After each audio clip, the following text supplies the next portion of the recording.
If you're still awake, there's probably a reason. This is Boring History Nights, where history doesn't speak loudly, but long enough to hush the dark. You didn't come here for answers, maybe not even for sleep, maybe just to be somewhere soft.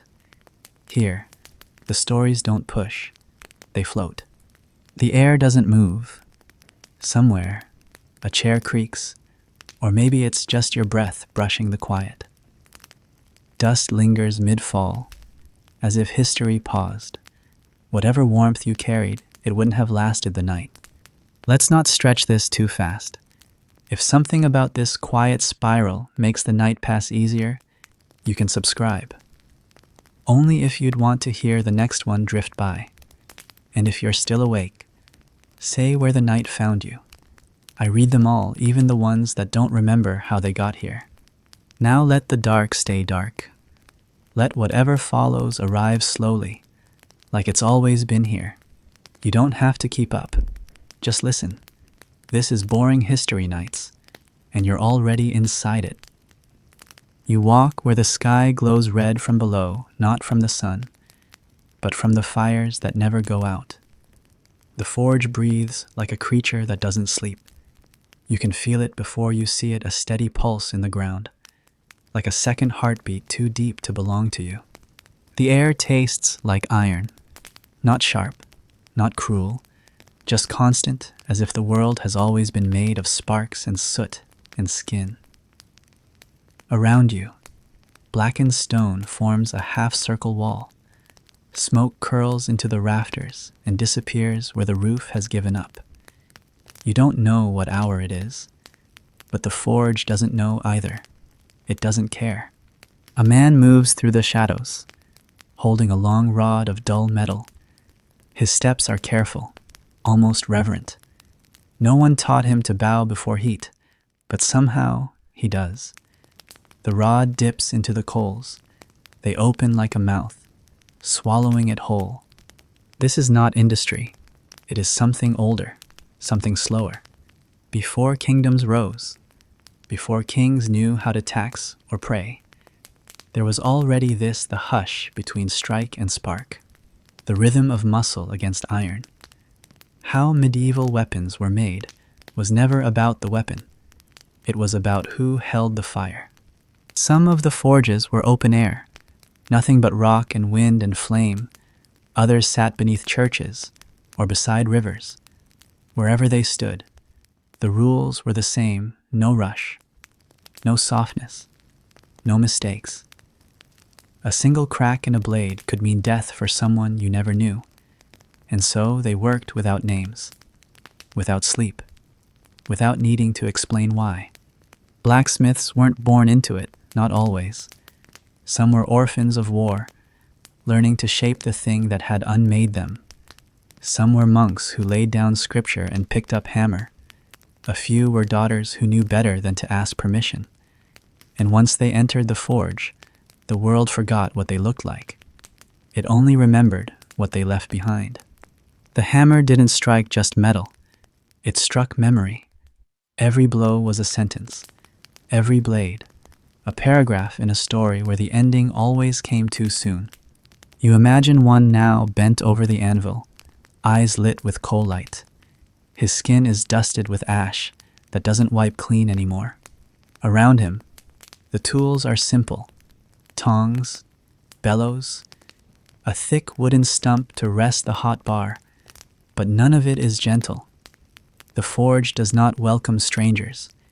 It demands something. There is a reason they say the forge eats. It takes your hearing first, then your hands, then your sleep. Not suddenly, just slowly, like everything else that matters. Some blades weren't meant to be beautiful. They were meant to survive a single strike. Others were meant to be held by kings, carved with Latin no one remembered how to read. But the fire did not judge. It treated all metal the same: soft at first, then hard, then brittle if you weren't careful, just like the ones who shaped it. A good smith knew how to listen, not with ears, but with breath. The hiss of water when steel met it, The ring of a hammer that told you whether the core was holding. The way a crack in the blade didn't shout, but whispered, and only once. And beneath it all, always the fire. Not wild, not free, just patient, just waiting. There's something about the way the forge glows at night. You could mistake it for warmth, for safety, but it's neither. It's just a place where time forgets to count. The apprentices worked in silence, not because they were afraid, but because the forge left no room for talking. They fed the fire with broken planks, old fences, scraps from carts too shattered to ride. Sometimes they burned things they weren't supposed to. A tax list, a name, a letter no one answered. The fire never asked questions. How medieval weapons were made is not a question of tools. It is a question of how much silence a person can carry before it starts to glow. Out in the world, the sword would gleam. It would shine in paintings, in ceremony, in death. But here, it was dull. It was just another shape to be beaten into obedience. Nothing more, nothing less. There were days when the forge sang, not a melody, not a tune, just a pitch high and thin, like something between screaming and breathing. They said if you worked too long, you'd hear it even when you slept. You'd wake up to the sound of your own lungs trying to strike iron. No one warned the new ones. It was a silence they had to earn. And then for a moment, the hammer would stop. A pause, a breath. You could almost hear the night return, like a hand pressed softly to your back, but only for a moment. The fire would call again, and the smith, half forgotten, would answer. They say the forge never slept, but maybe it did in the seconds between the strikes. Maybe it dreamed. Maybe it dreamed of battles it would never see, of names it would never know, or maybe it just waited. Because the metal was never truly cold, not in here. The ground remembers before the mind does. Beneath every step you take now, something older is buried, not bones, but intentions, not ruins, but beginnings. You pass over a field where nothing grows anymore, where the grass has stopped trying and the dirt feels smooth, almost polished by absence. The wind here doesn't whisper, it hesitates, because it knows that long before the heat of forges and the glint of steel, weapons were born from hands that hadn't yet discovered fire, only the weight of stone and the need to survive it. There was a time when the blade had not yet been imagined. The spear was not a weapon, but a sharpened stick, pushed into flesh because hunger didn't leave many choices. And stone was everything. It was the first agreement between earth and violence. A broken riverbed gave you flint, a mountainside, slate. You didn't craft them so much as beg them to work. You chipped until your hands bled, until one edge caught light in a way that promised it might matter, and that was enough. Even now, how medieval weapons were made is a question that stretches too far forward, because the truth is, most weapons were inherited from silence, from stone chipped under moons no one recorded, shaped by those who didn't yet have names, only needs. The haft of the earliest axe wasn't carved with care. It was wrapped in sinew and desperation. A stone head, pitted and dull by today's standards, was lashed tight with tendon and hope, not because it was perfect, but because it was what was there. Function preceded elegance. Violence preceded memory. You think of one man, crouched near the edge of a fire too small to warm him. He holds a rock, nothing more. But in it, he sees a future of meat, of victory, of not starving. He scrapes it against another rock. Chips fall like teeth. One edge sharpens, the rest does not. He doesn't speak. He just keeps shaping. Later, in a different place, another person, maybe younger, maybe older, maybe not even a man, takes a different stone, splits it along a fault line, and binds it to a branch. The binding takes hours. The result lasts moments. But it is enough. This wasn't warfare. It was survival wearing a sharp face. When metal came, it didn't replace stone all at once. For a while, they walked together, bronze weapons paired with flint arrowheads, iron swords used by men who still buried their dead with bone knives. The change was not a revolution. It was erosion. Stone faded like an accent, never quite erased, just heard less often. And yet, stone stayed, because it was quiet, because it didn't break when you prayed too hard or held it wrong, because in some parts of the world, it was all that remained when kingdoms collapsed and blacksmiths vanished. You find a flint knife in a field centuries later, the handle gone, the edge still sharper than it has any right to be. You imagine the hands that once held it, calloused, cold, hesitant. Maybe they trembled before using it. Maybe they didn't, but the blade remembers. Stone, they say, holds memory differently than steel. It doesn't sing when struck. It doesn't bend before it breaks. It simply exists until it doesn't. And in that silence, it outlasts kings. A blacksmith in the early Middle Ages, before the craft had names, before the guilds carved symbols into their gates, would still keep pieces of flint near the bellows, not for use, but for knowing. As if to say, this is where it began. This is what made the first cut in history. They carved with it, shaped wood, skinned game, made funerals into something ceremonial by cutting hair and fabric. It wasn't always a weapon. It was often a tool. But in the end, every tool bends toward survival. And survival, when cornered, wears the shape of a weapon. How medieval weapons were made did not begin with kings or castles. It began with a hand, a stone, and the silence between them. That silence never left. You can feel it now, in the stillness between hammer blows, in the soft pause before steel sings. It's there in the choice between killing and not dying, between sharpening and starving. The stone never stopped echoing. We just stopped listening.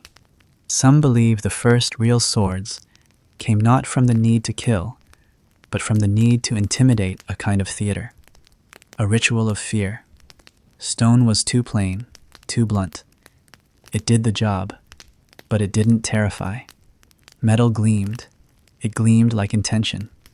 Stone had no shine, only weight, but perhaps that weight was more honest. There are grave sites where archaeologists have found stone weapons buried beside iron ones, not as afterthoughts, but as equals. Tools that had seen different kinds of war, tools that had different kinds of memory. You wonder how long a stone blade remembers the hand that threw it, whether a chipped flake mourns the tree it once shaped, or the bone it once split, whether the silence of stone is a kind of forgiveness, or just the absence of explanation. And you wonder too, when the smith first held iron, did they feel guilty for letting the stone go, or did they keep it nearby, as a charm, as a curse, as something they could never quite replace? The forge today burns brighter, but somewhere, behind the flame, behind the sound of steel being drawn long and thin, the stone still waits, not to be used, but to be remembered. You pick one up now. It's smooth in your palm, cold, lighter than you expect, but heavy in another way, not in mass, but in meaning. And in that moment, you don't want it to cut. You just want it to stay. Because not everything has to be sharp to matter. You don't hear the sound first. You feel it. A thrum beneath the floorboards, a pressure in your ribs that arrives before the strike. Like thunder anticipating lightning, you're not near a battlefield. You're in a place quieter, lonelier, a smithy where iron becomes more than a material. It becomes memory, vibration, possibility. Iron wasn't easy to find. Not at first. It hid in the bones of the earth, reluctant and impure, needing to be coaxed rather than taken. Miners carved it out with picks and prayers, hauling lumps of ore that looked like disappointment, just stone, unless you knew how to read it, the right kind of redness, the right weight in your palm. Sometimes it whispered with a strange shimmer when split under moonlight. Most of the time, it didn't. They called it bog iron, sometimes, because it came from the marshes gathered where water gave it up slowly, rusting before it was even born. Other times it lay deeper, embedded in mountains, stubborn as silence. The process of turning it into something usable was long, cruel, and filled with moments that could undo years of effort in a single breath. There was no magic in smelting, only patience. The bloomery, a primitive furnace of clay and stone, was fed with charcoal and bellows. The fire kept constant by men who had forgotten what cold felt like. The iron didn't melt. It softened. It bled slag and impurities, collapsing into a lump that needed to be beaten over and over until it revealed something purer, something that could be shaped. And so the hammers returned, not in rhythm, but in ritual.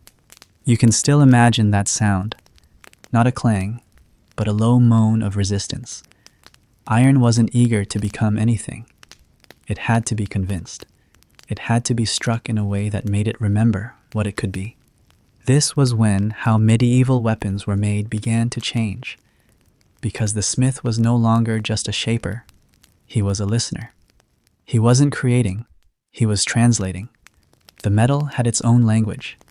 One misstep, and it would split or warp or harden too early. There were no second chances, just slag piles and silence. The early smiths didn't have thermometers. They watched for color. Yellow-white meant readiness. Blue meant cooling. A dull red meant too late. The forge glowed like a wound, and they stared into it as if it could answer questions no one dared ask. Some say the best smiths could smell the iron's readiness, not its smoke, but the moment just before it yielded, a scent like burnt leather and coming rain. Once drawn from the bloom, the iron was folded, not always for strength, but for purification.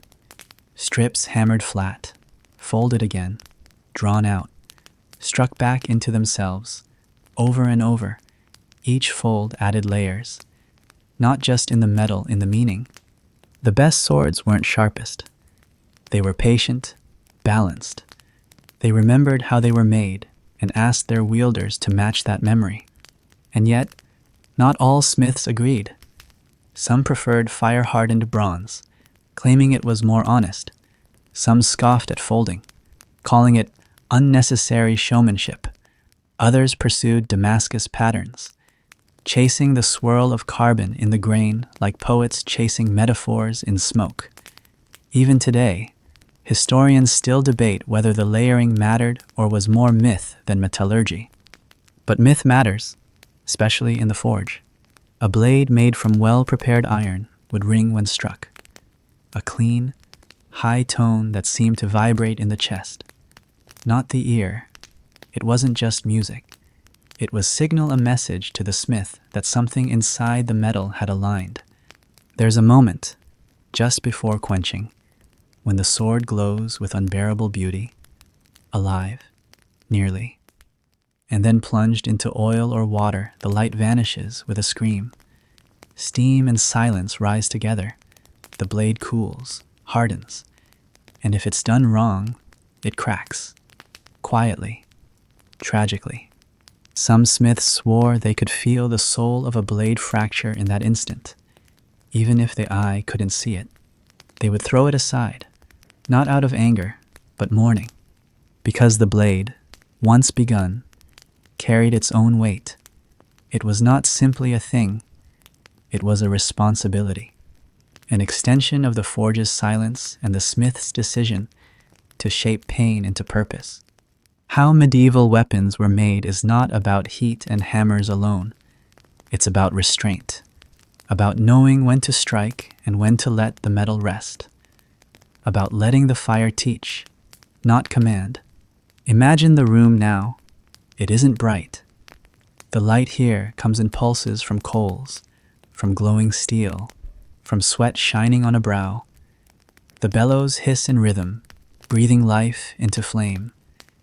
The anvil waits like a patient god.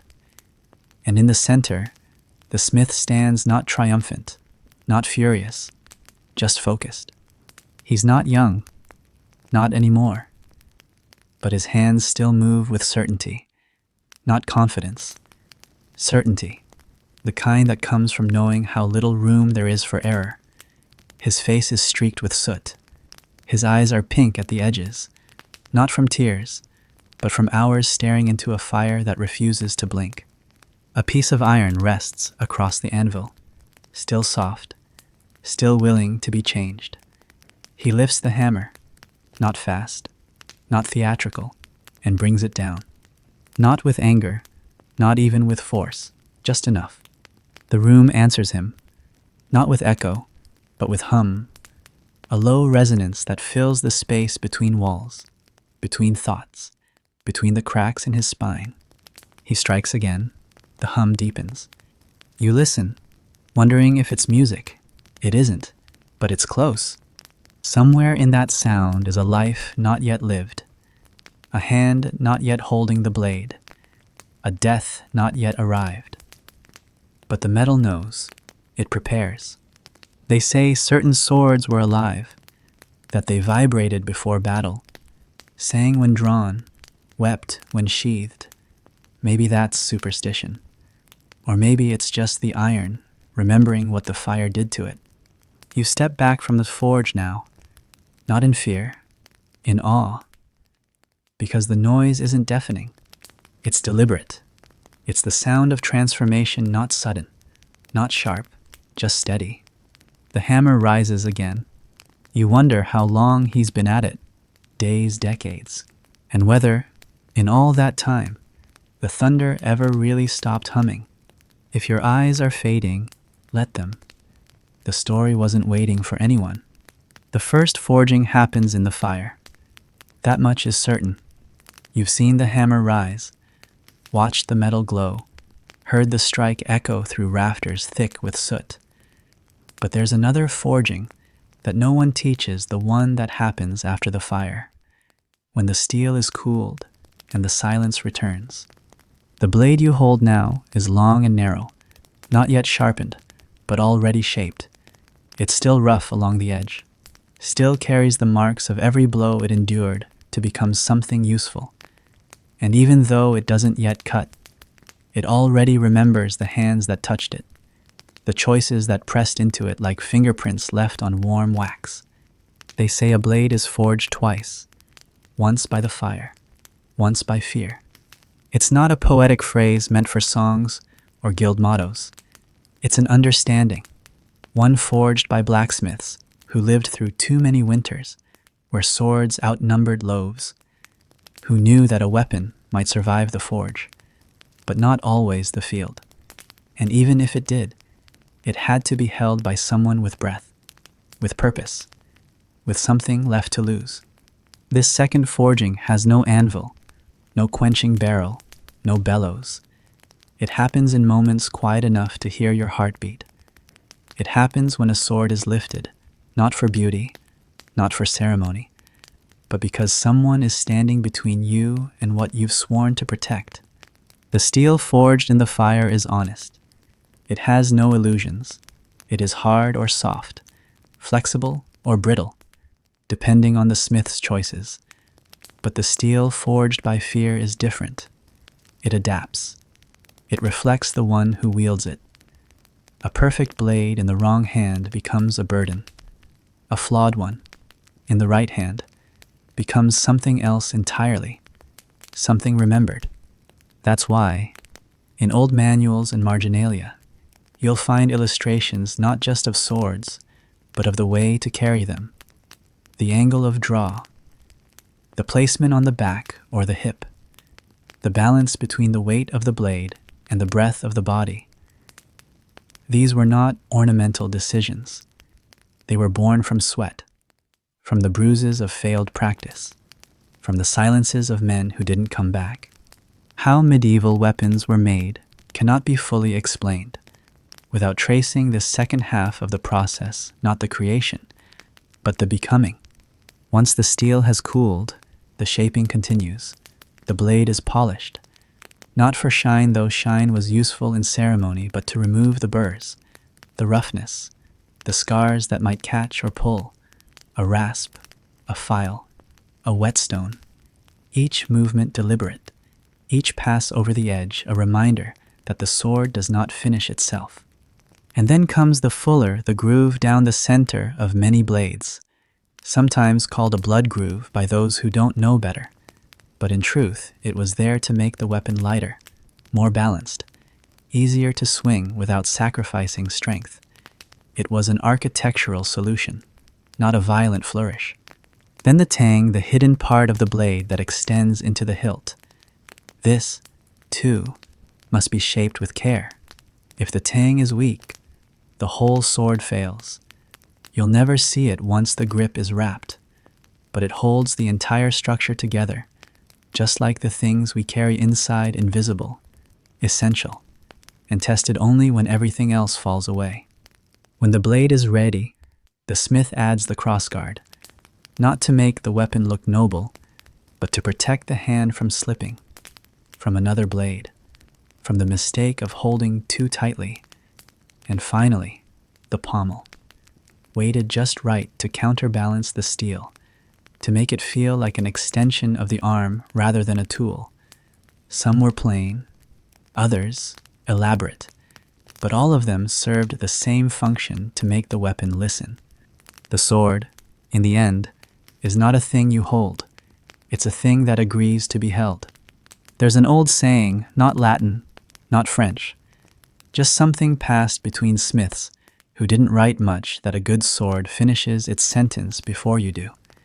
It means that if you swing with doubt, the blade will betray you. If you grip too tightly, it will resist. But if you move with it, as if dancing with someone who knows your steps before you do, then the weapon will carry not just your hand, but your will. In some cultures, a sword was named only after its first taste of battle. It wasn't a superstition. It was a recognition. The blade might survive the forge, but it didn't become real until it had met fear and stayed whole. This is why old blades were passed down, not because they were sharp, any blade could be sharpened, but because they remembered. They remembered the grip, the angle of swing, the rhythm of breath in 100 fights where nothing was guaranteed except the possibility of not returning.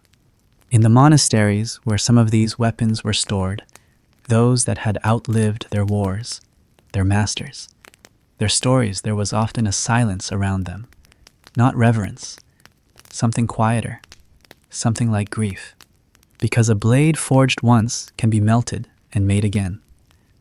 But a blade forged twice in fire and in fear carries a history that doesn't soften, doesn't fade. It only waits. You imagine a knight now, kneeling before battle, not in prayer, but in stillness. He holds the sword across his knees. His hand rests lightly on the grip, as if unsure, not of the blade, but of himself.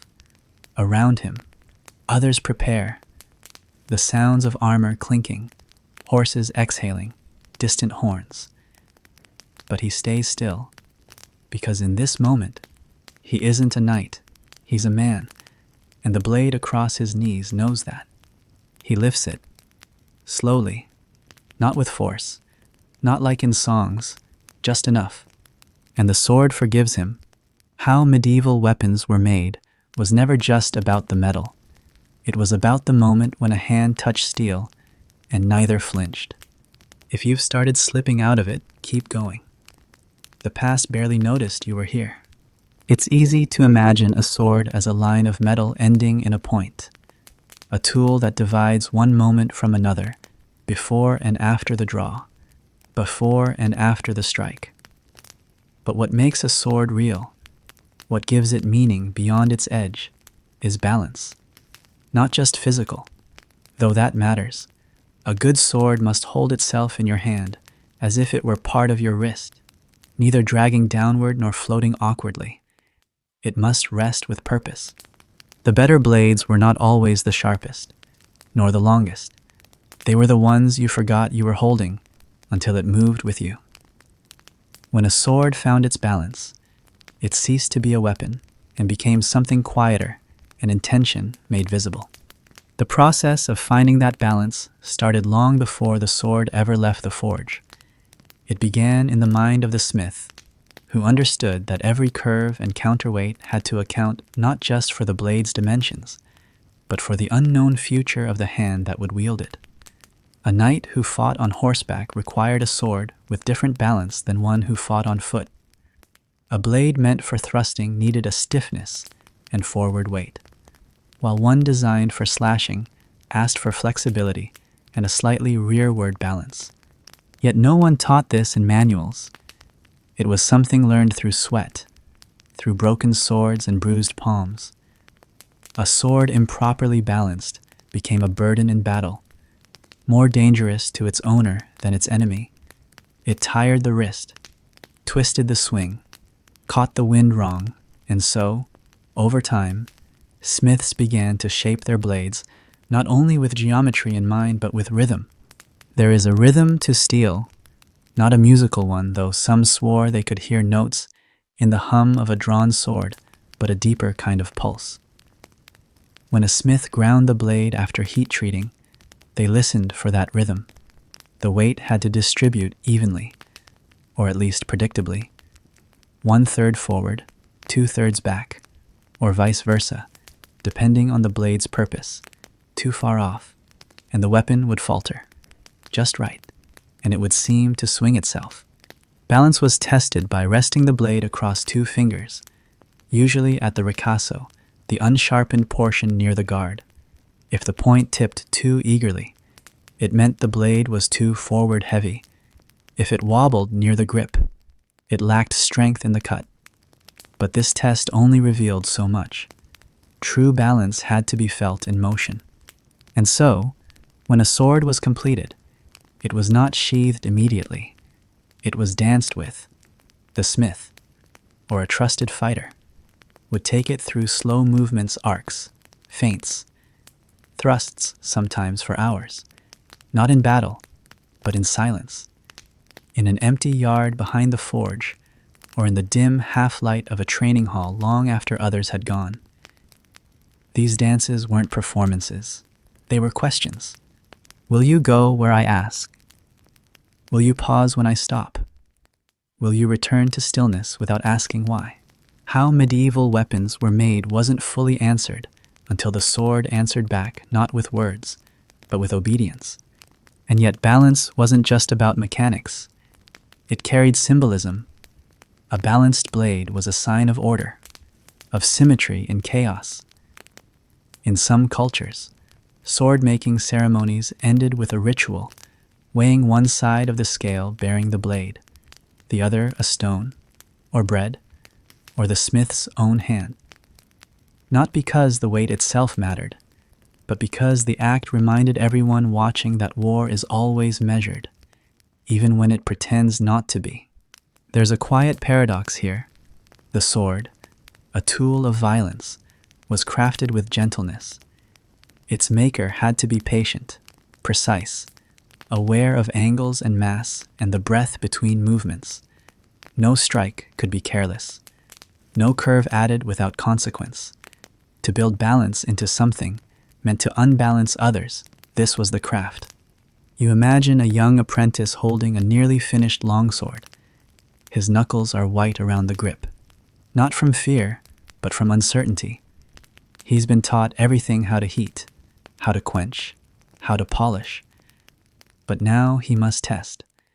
The blade feels strange, not too heavy, but unfamiliar, like holding someone else's thoughts. He swings, and the tip pulls wide, again, then again, until slowly the blade begins to listen. It doesn't fight him anymore. It floats through the air with less resistance. He's no master yet, but the sword has accepted him. That's the first step. There were schools devoted to this, not just to the use of the sword, but to understanding its nature. The German fencing guilds spoke of Fühlen, the feeling between blades, where balance could be sensed even in contact. Italian masters emphasized control, not speed, because without balance, speed only led to failure faster. In Japan, where swordsmithing was elevated to spiritual art, entire families spent lifetimes perfecting how the center of gravity could determine the soul of a katana. Across every culture, balance was truth, not style, not show, truth. Of course, balance extended beyond the weapon. The warrior, too, had to carry a kind of internal symmetry. 1 foot forward, 1 behind, elbows relaxed, shoulders open, mind steady. A perfect sword in unbalanced hands was worse than no sword at all. There's an old line, scratched into the margin of a 14th century fencing manual, that reads, "The blade does not protect the man protects the balance." No one knows who wrote it, or if it was ever meant to be read, but it survived not because it was profound, but because it was quietly right. You imagine a duel now, 2 fighters standing opposite, each with a blade that fits them perfectly. There is no bravado, no shouting, just stillness. A kind of listening, not to each other, but to the weight they carry. The first movement is slow, a shift, then a step, then a clash. But the balance holds. In the clash of noise and danger, the sword stays loyal. The wrong weapon in that moment would betray everything. How medieval weapons were made is not just the story of what the hands did, but what they felt. Balance wasn't a final touch. It was the promise that all the forging, folding, grinding, and shaping had not been in vain. That what emerged from the flame would return to it only after serving something greater. There were smiths who could sense imbalance by the way a sword leaned when laid on wood. There were fighters who could find it in the swing before it stopped. There were battles where everything else fell apart, but the weight in the hand stayed honest. Some swords, they say, never found their balance. They remained heavy, awkward, resentful. They were passed from hand to hand, never staying long, never surviving long. Others, the rare ones, stayed with their wielders for a lifetime, not because they were beautiful, but because they didn't ask questions. They simply did what they were shaped to do. And when those warriors died, sometimes the sword was buried with them. Other times, it was hung above a hearth, but in the rarest cases, it was broken. Not out of disrespect, but completion. A balanced blade had served its time. It didn't need to be held again. Long before the blade met flesh, there was always the hope that it wouldn't, that somewhere between the sword's purpose and its path, something would interrupt, not fate, not fear, but armor, not the shining kind from paintings or ballads, but the practical kind, the kind that creaked when you moved, that never quite fit right, that smelled like sweat and smoke and rust no matter how often you tried to clean it. Armor, in its earliest form, wasn't noble. It was necessity. It began not with forged steel, but with layered fabric, hardened leather, strips of boiled hide sewn into tunics. For centuries, that was enough. Against clubs, stones, stray blades it worked. It slowed pain. It bought seconds. It gave you the feeling, even if only briefly, that you could survive a blow meant to end you. But then came iron, and with it, sharper blades. And with sharper blades came more desperate questions. How to stop what refused to be stopped. How to preserve breath when everything around you was trying to take it. So chainmail was born. Not all at once, not with grandeur, just a ring, then another, then thousands, each linked by hand. A single shirt could take months to finish a hauberk, they called it, and it weighed more than most men wanted to carry. But once it was on, something changed. Not invincibility, just a kind of silence. A sense that maybe, just maybe, your body was no longer alone in its defense. Mail moved with you. It wasn't stiff like later plate armor. It folded at the elbow, flexed at the hip. It conformed over time, shaped not by design, but by the shape of the man who wore it. It had a memory, and a rhythm, the soft metallic hush as the rings brushed each other with every step. The sound became part of the battlefield, like breath and dust and drum. And yet, mail had its limits. Arrows, if fired hard enough, could push through. Daggers found the gaps, and the weight pulled on your shoulders like a guilt you'd agreed to carry. So the smiths began to layer. Gambeson's thick padded jackets were worn beneath, not only for comfort, but because a blade that didn't cut could still bruise, still break. Protection wasn't about stopping the edge. It was about surviving what got past it. Still, the arms race didn't pause. Weapons grew crueler, sharper, heavier. Maces crushed where swords failed. Picks punctured. The battlefield evolved. So too did armor. Plate emerged not from elegance, but from panic. At first, it was just bits and pieces. A cuirass for the chest, greaves for the shins, pauldrons for the shoulders. These were hammered from sheets of iron, curved over molds, sometimes over the bodies of the men themselves. The process was laborious, loud, and filled with trial. A poorly shaped plate could pinch, restrict movement, or worse, create a blind spot in defense. But done well, plate armor didn't imprison.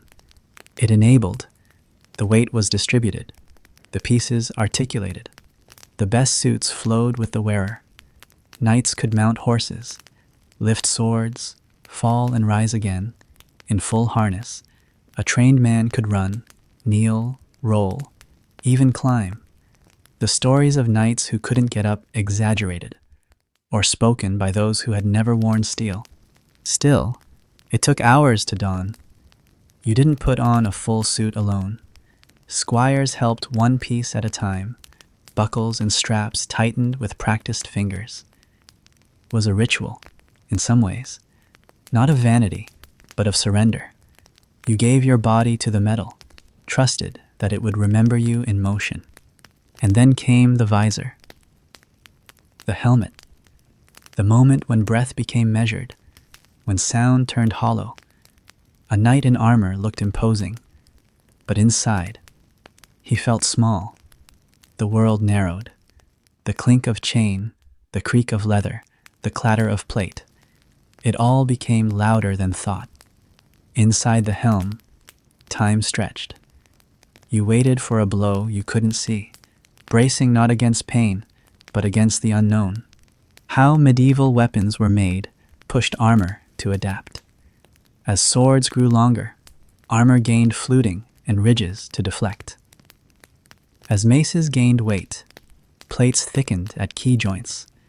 Artisans began to specialize, some focused only on gauntlets, others on gorgets, each mastering the nuances of a single piece. Yet despite the advances, no armor was perfect.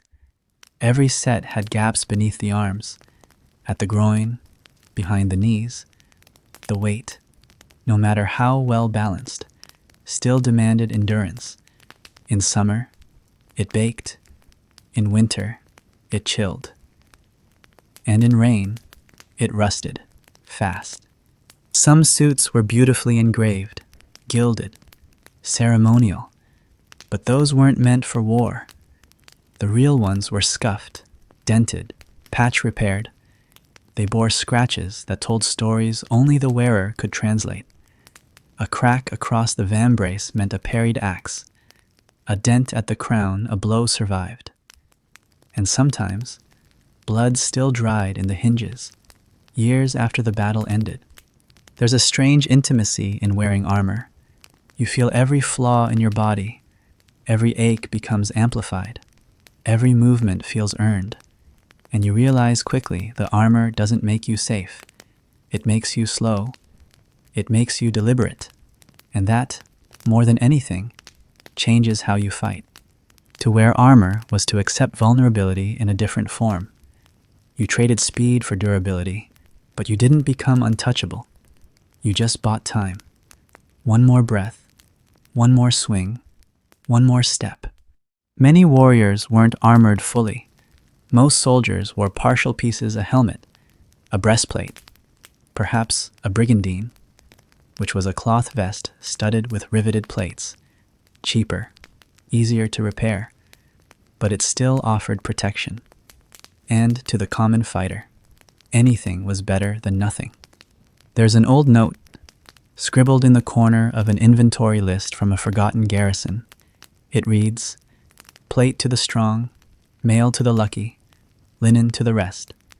A joke, perhaps, or an acknowledgement of how uneven protection truly was. Even among knights, suits weren't uniform. Wealth determined quality. A rich lord might commission armor that fit like a second skin, tailored to every scar.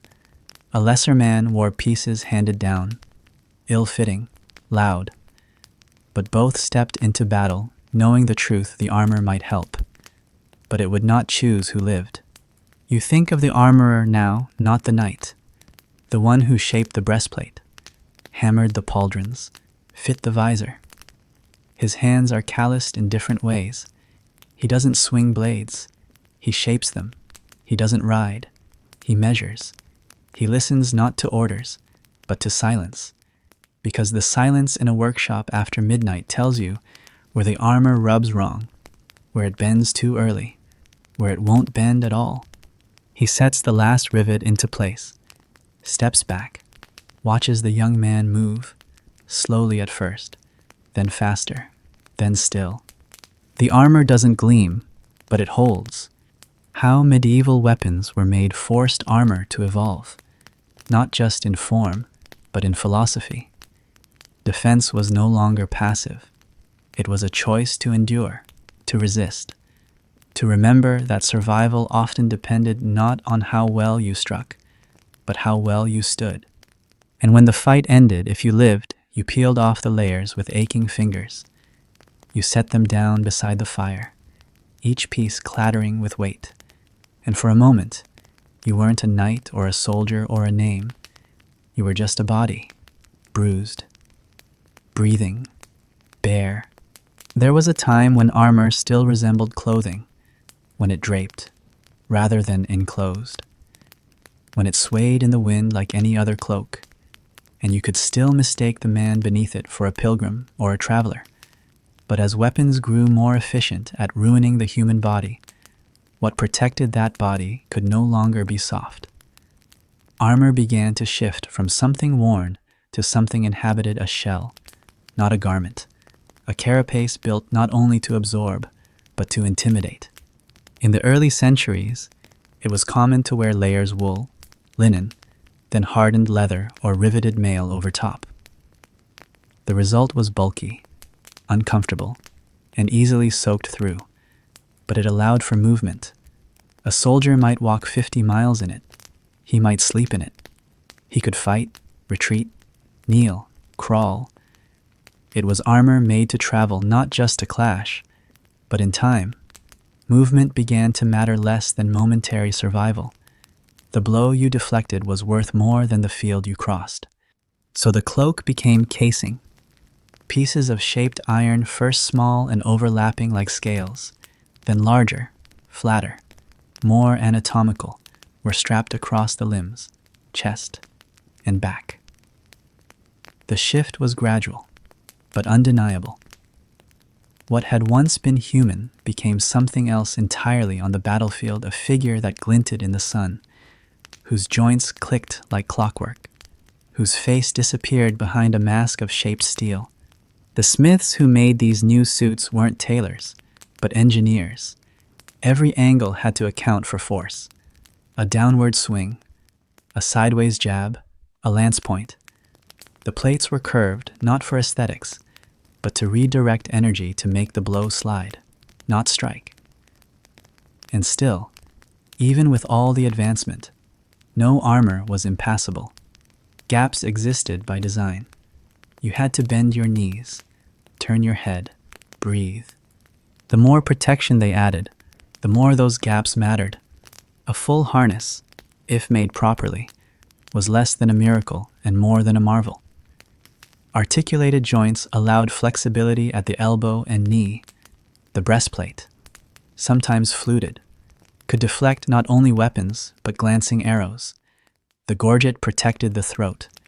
The tassets hung like skirts of metal over the hips. Everything had a name. Every name had a purpose. When you watched a knight walk in full armor, you noticed something peculiar. He didn't stride like a man. He moved like a creature deliberate, heavy, strange. His steps were precise, not because he was cautious, but because the suit remembered more than he did. It pulled at his balance, whispered where to bend, demanded awareness with every movement. The armor shaped the man as much as he shaped it. How medieval weapons were made influenced this evolution. Swords became sharper, narrower, designed to pierce through gaps, not just cleave flesh. The longsword, especially in the later medieval period, often featured a tapered point meant for half-swording a technique where the wielder gripped the blade halfway down, using it like a lever to aim directly into joints or the visor slit. Warhammers and poleaxes emerged not to cut, but to crush to deform plate, break bones underneath, or create trauma through kinetic energy. And so, the design of armor shifted again. Helmets became more angular, breastplates thicker, sabatons reinforced at the toe. But there was always a trade-off: weight, heat, cost. A perfect suit took months to make and a fortune to commission. Only nobles, kings, and elite knights could afford such protection. The rest wore what they could find. Some strapped plate to only one arm. Others layered mail and leather together in uneven configurations. A peasant conscript might wear a helmet salvaged from the body of a richer man and a padded tunic beneath. He was half covered, half hope, but even that could be enough to save a life or delay death. In times of siege, armor took on a different role. It had to endure longer engagements, closer quarters. It had to survive fire, stone, and chaos. Shields became heavier. Helmets bore visors that could lock shut. Breastplates were hammered for hours to remove dents that told stories no one wanted to repeat.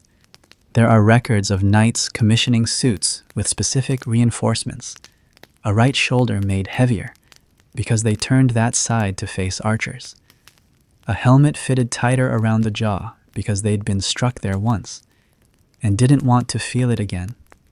Armor became personal, intimate. It wasn't just a defense, it was a memory etched in steel. Some suits bore etchings, crests, prayers, symbols, not for vanity, but for companionship. On the field, when your face is hidden and your name forgotten, a small engraving on your gauntlet might remind your commander who you were or what you were fighting for. And yet, for all the elegance of plate, some men hated it, not because it failed them, but because it changed them. The moment you locked the visor down, you lost sound. Your breath echoed inside a metal chamber. You couldn't see clearly, couldn't hear the man next to you. The world became a blur of flashes and muffled screams. Even your own voice returned to you distorted, hollow. You became, for all intents, a ghost in armor. Many knights removed their helmets the moment battle ended, not for comfort, but for proof. Proof they were still human underneath. Proof that they hadn't been swallowed by the machine they had become. There are accounts from battlefield clerics and monks who tended to the wounded afterward. They spoke not just of the injured, but of the silence after, the clatter of gauntlets hitting the ground, the soft gasp when a visor lifted, the moment when the man re-emerged blinking, pale, drenched in sweat, often weeping, because the armor never bled, but the man always did. How medieval weapons were made pushed armor into this paradox. The more deadly the blade, the more distant the man inside the armor became. Protection required isolation. Isolation, in turn, required transformation. You imagine a knight now, walking across a field littered with broken spears and shards of shield. His armor is dented, dirt-covered. Nothing like the polished suit you might see in a museum. It groans when he moves. It leaves deep prints in the mud. And as he walks, a piece of leather comes undone, a strap near the hip. He doesn't stop to fix it. He keeps moving, because he knows the armor doesn't have to be perfect. It only has to last until he doesn't. If none of this is making sense anymore, you're exactly where you should be. A helmet, at first glance, is nothing more than a shell metal curved into form, openings for sight, sometimes a slit for breath. But to the men who wore them, and to the smiths who made them, helmets were more than protection. They were identity, and eventually, they were remembrance. The head, after all, is where a man lives. It's where his thoughts, his fears, his final questions bloom in silence. To enclose that in iron is not a simple act. It is intimate. It is invasive. It changes more than what you see. It changes who you are inside the war. In the earliest periods of medieval warfare, helmets were barely more than iron caps, rounded, riveted, sometimes conical. They sat atop the skull like oversized bowls, offering scant defense but much-needed reassurance. These were the Spangenhelms, segmented, practical, assembled from multiple pieces when iron was scarce or uneven. They left the face open because communication mattered, and because too much steel narrowed not only vision but trust. You had to see your comrades. You had to be seen.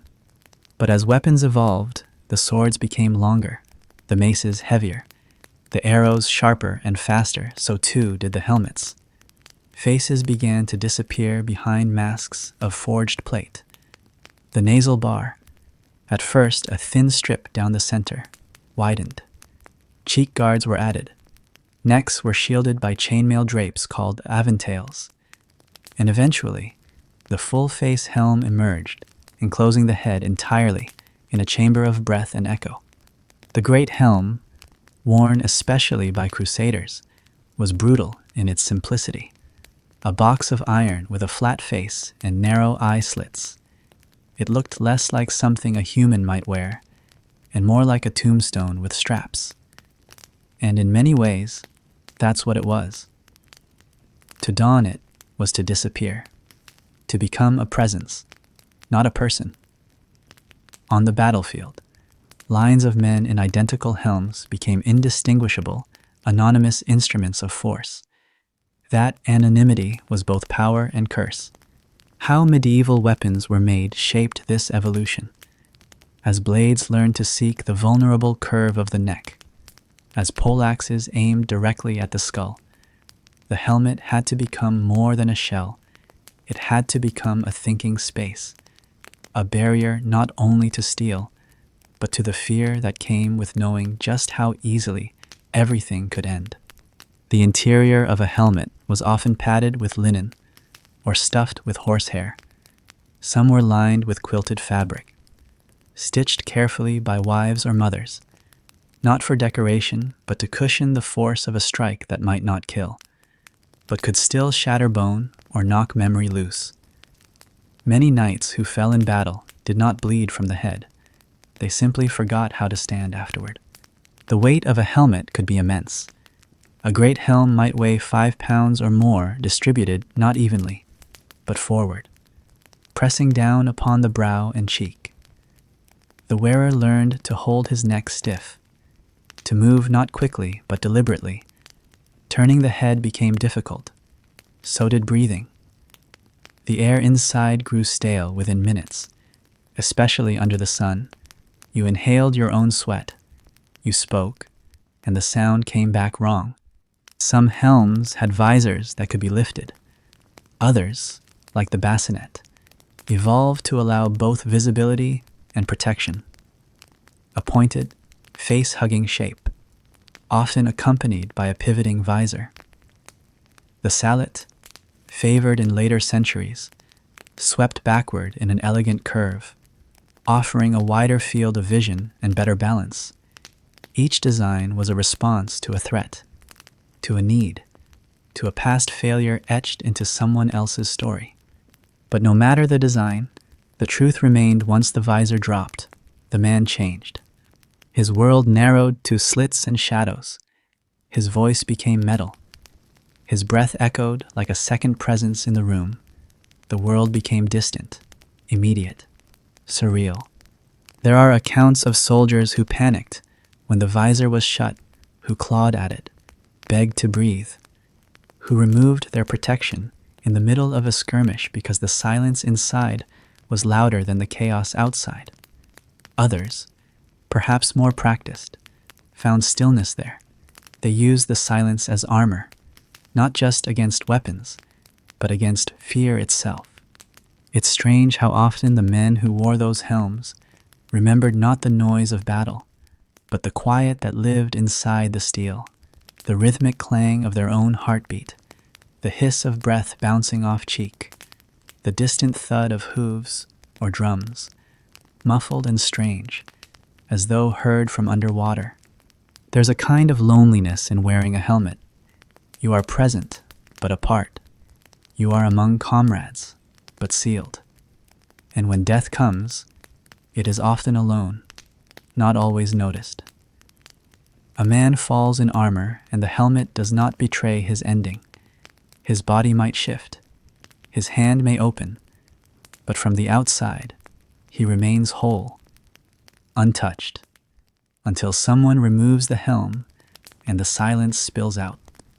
How medieval weapons were made pushed this transformation of the head from exposed vulnerability to armored sanctuary.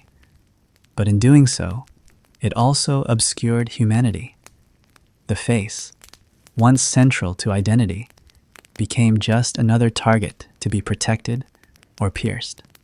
That's why some knights decorated their helms, painted symbols, added crests, a pair of feathers, a sculpted animal, a colored plume, not for flair, but for recognition.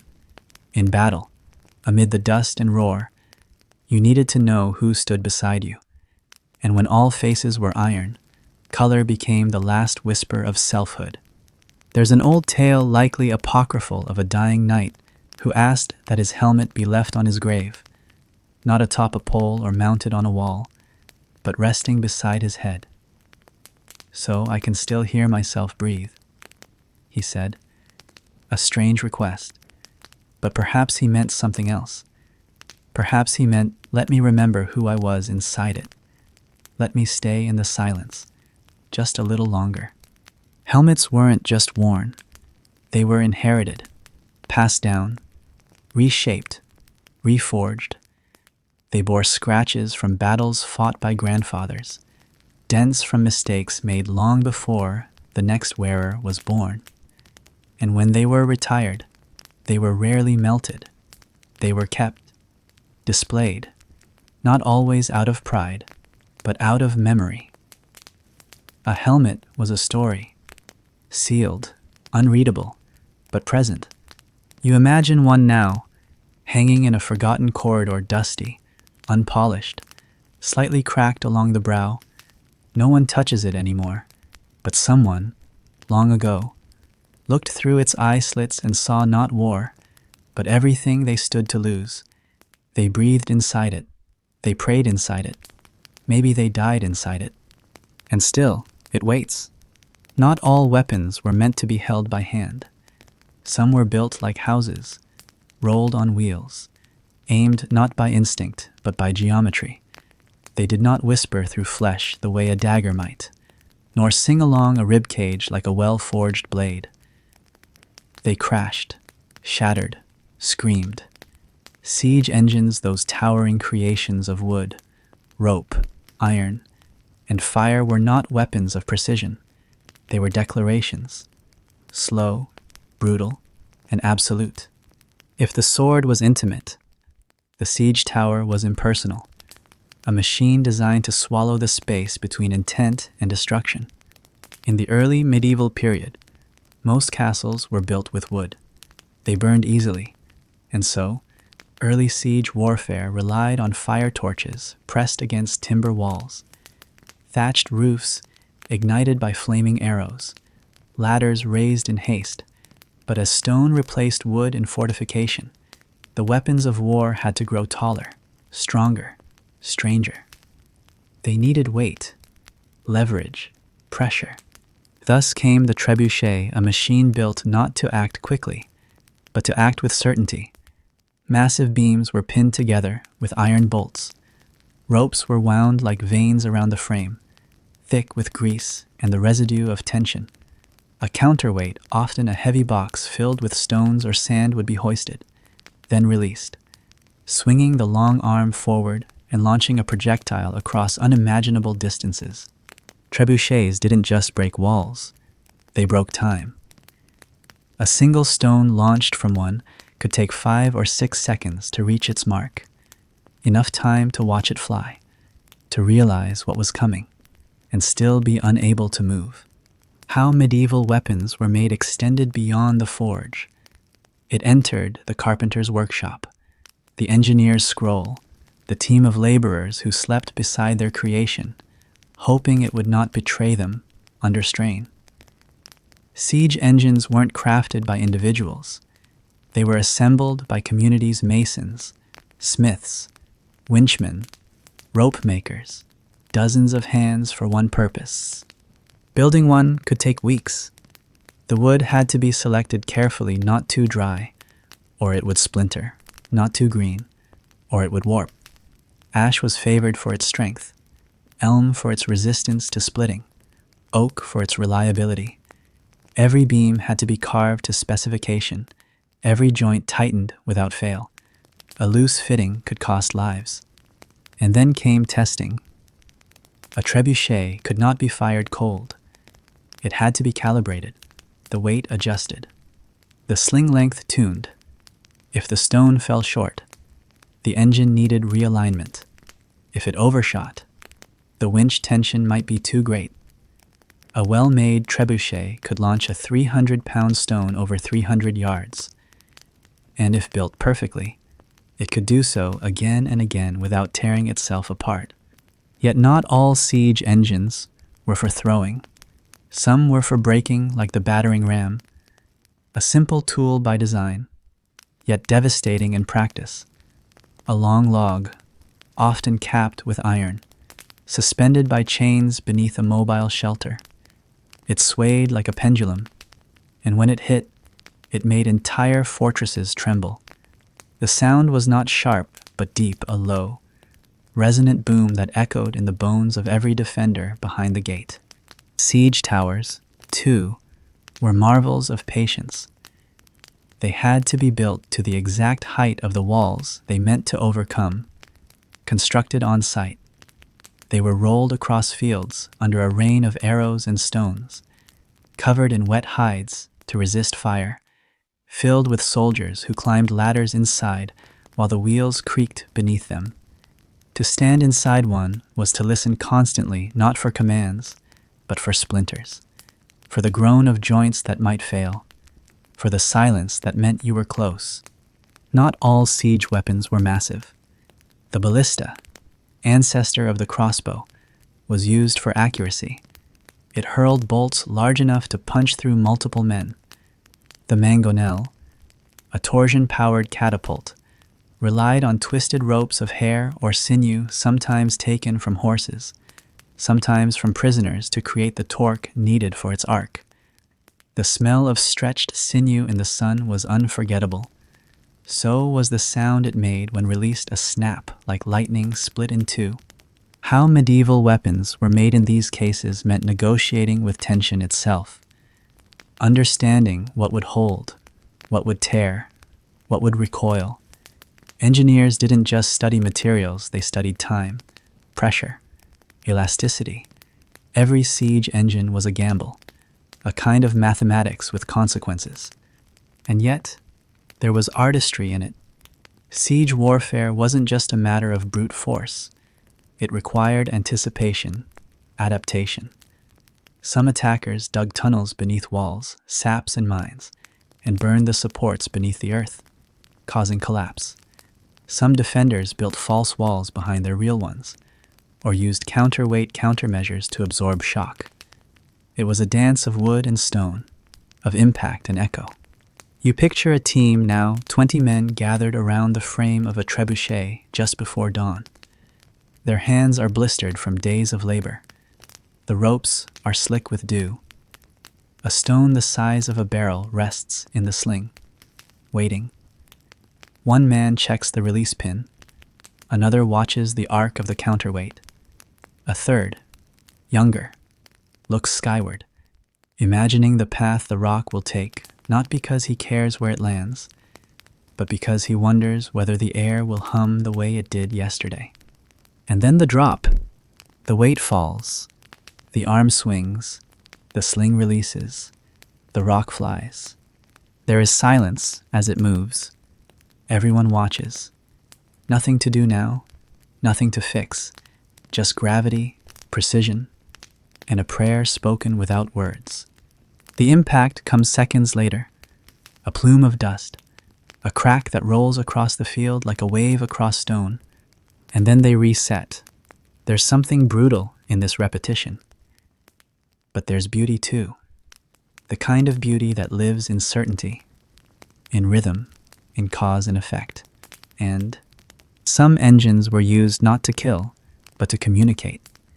Messages attached to rocks, bodies hurled over walls to spread disease or despair, a kind of dark language spoken in arcs and crashes. War had its own grammar. Siege engines were its punctuation. You wonder what it felt like to build something you knew would be destroyed, not just by battle, but by time. These weapons weren't saved. They weren't preserved in museums. Most rotted where they stood. Some were burned by retreating armies. Others were dismantled for firewood. But the craft, the understanding, it lingered, passed on, not by books, but by hands, but by a father showing his son how to twist the rope just so, a mason marking a stone with a chisel in a place no one would see, a wheelwright shaping a hub that had to bear weight but also turn without strain. These weren't artisans, they were architects of impact. How medieval weapons were made was never just about killing. It was about control, about reach, about building something that told the world we can touch you. Even here, even behind walls, even in your silence. And when the siege was over, when the gates broke or the towers burned, the engines were left behind. They stood like skeletons, hollow, spent.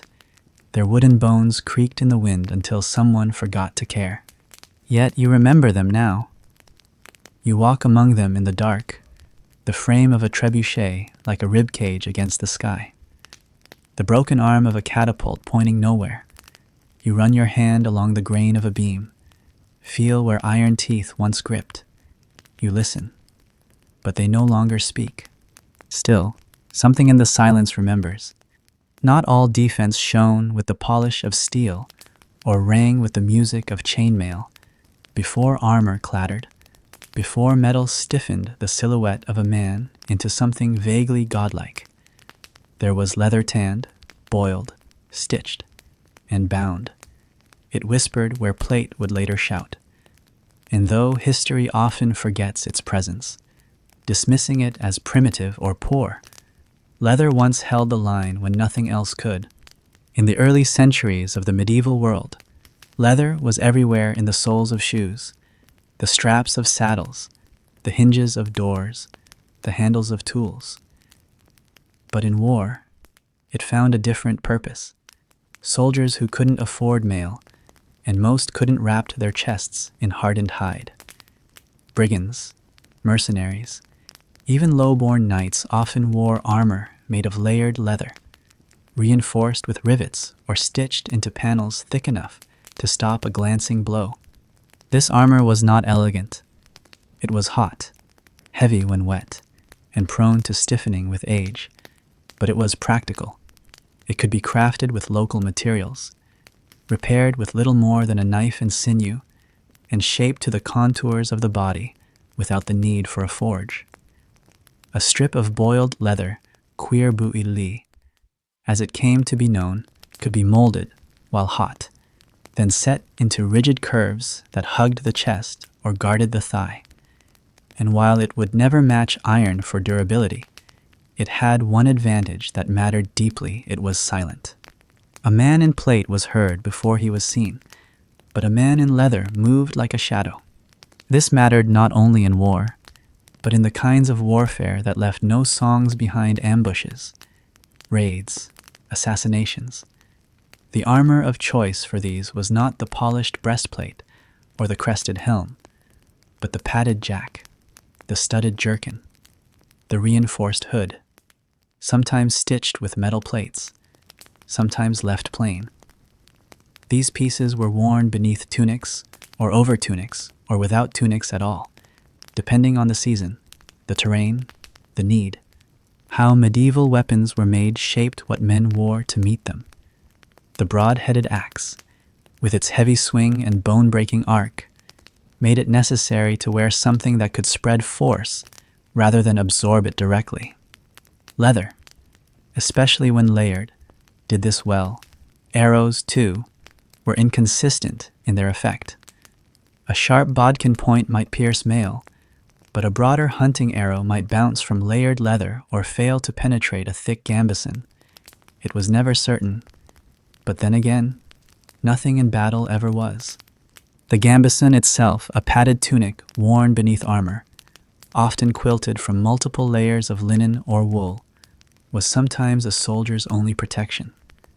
And it worked better than you'd expect. Not because it stopped the blade outright, but because it interrupted its story. A slash that might cut through bare skin could tangle in fabric. A thrust that might puncture could be slowed, misdirected, blunted. Gambesons absorbed shock. They soaked up sweat, blood, and screams. They itched. They stank. But they held. When armor evolved, gambesons didn't disappear. They adapted. Beneath mail, they cushioned the skin. Beneath plate, they filled the space. Leather straps fastened pauldrons to shoulders. Buckles held greaves in place. And every point of contact between body and metal was padded not for luxury, but for survival. Without it, the armor would chafe, bruise, or break the man it was meant to protect. And so, leather became the unseen architecture of warfare. Not glorious, not praised, but present in every swing, every step, every fall. You imagine a young foot soldier now, barely more than a boy, dressing for his first campaign. His tunic is rough. His jerkin smells of oil and smoke. The buckles don't match. One strap has been replaced with cord. He's never worn metal, doesn't expect to. In his hand is a short spear. On his back, a small wooden shield. He wears no helmet, just a hood. But over his chest, stitched and laced with care, is a breastplate of leather, curved with heat and time. His father wore it. It fits imperfectly, but it fits. He doesn't feel safe, but he feels covered, and that's enough. When battle comes, and he swings, and he stumbles, and he runs, the leather moves with him. It flexes, it creaks, it does not crack. Not yet. How medieval weapons were made expose the body to new kinds of threat. Piercing, crushing, slashing.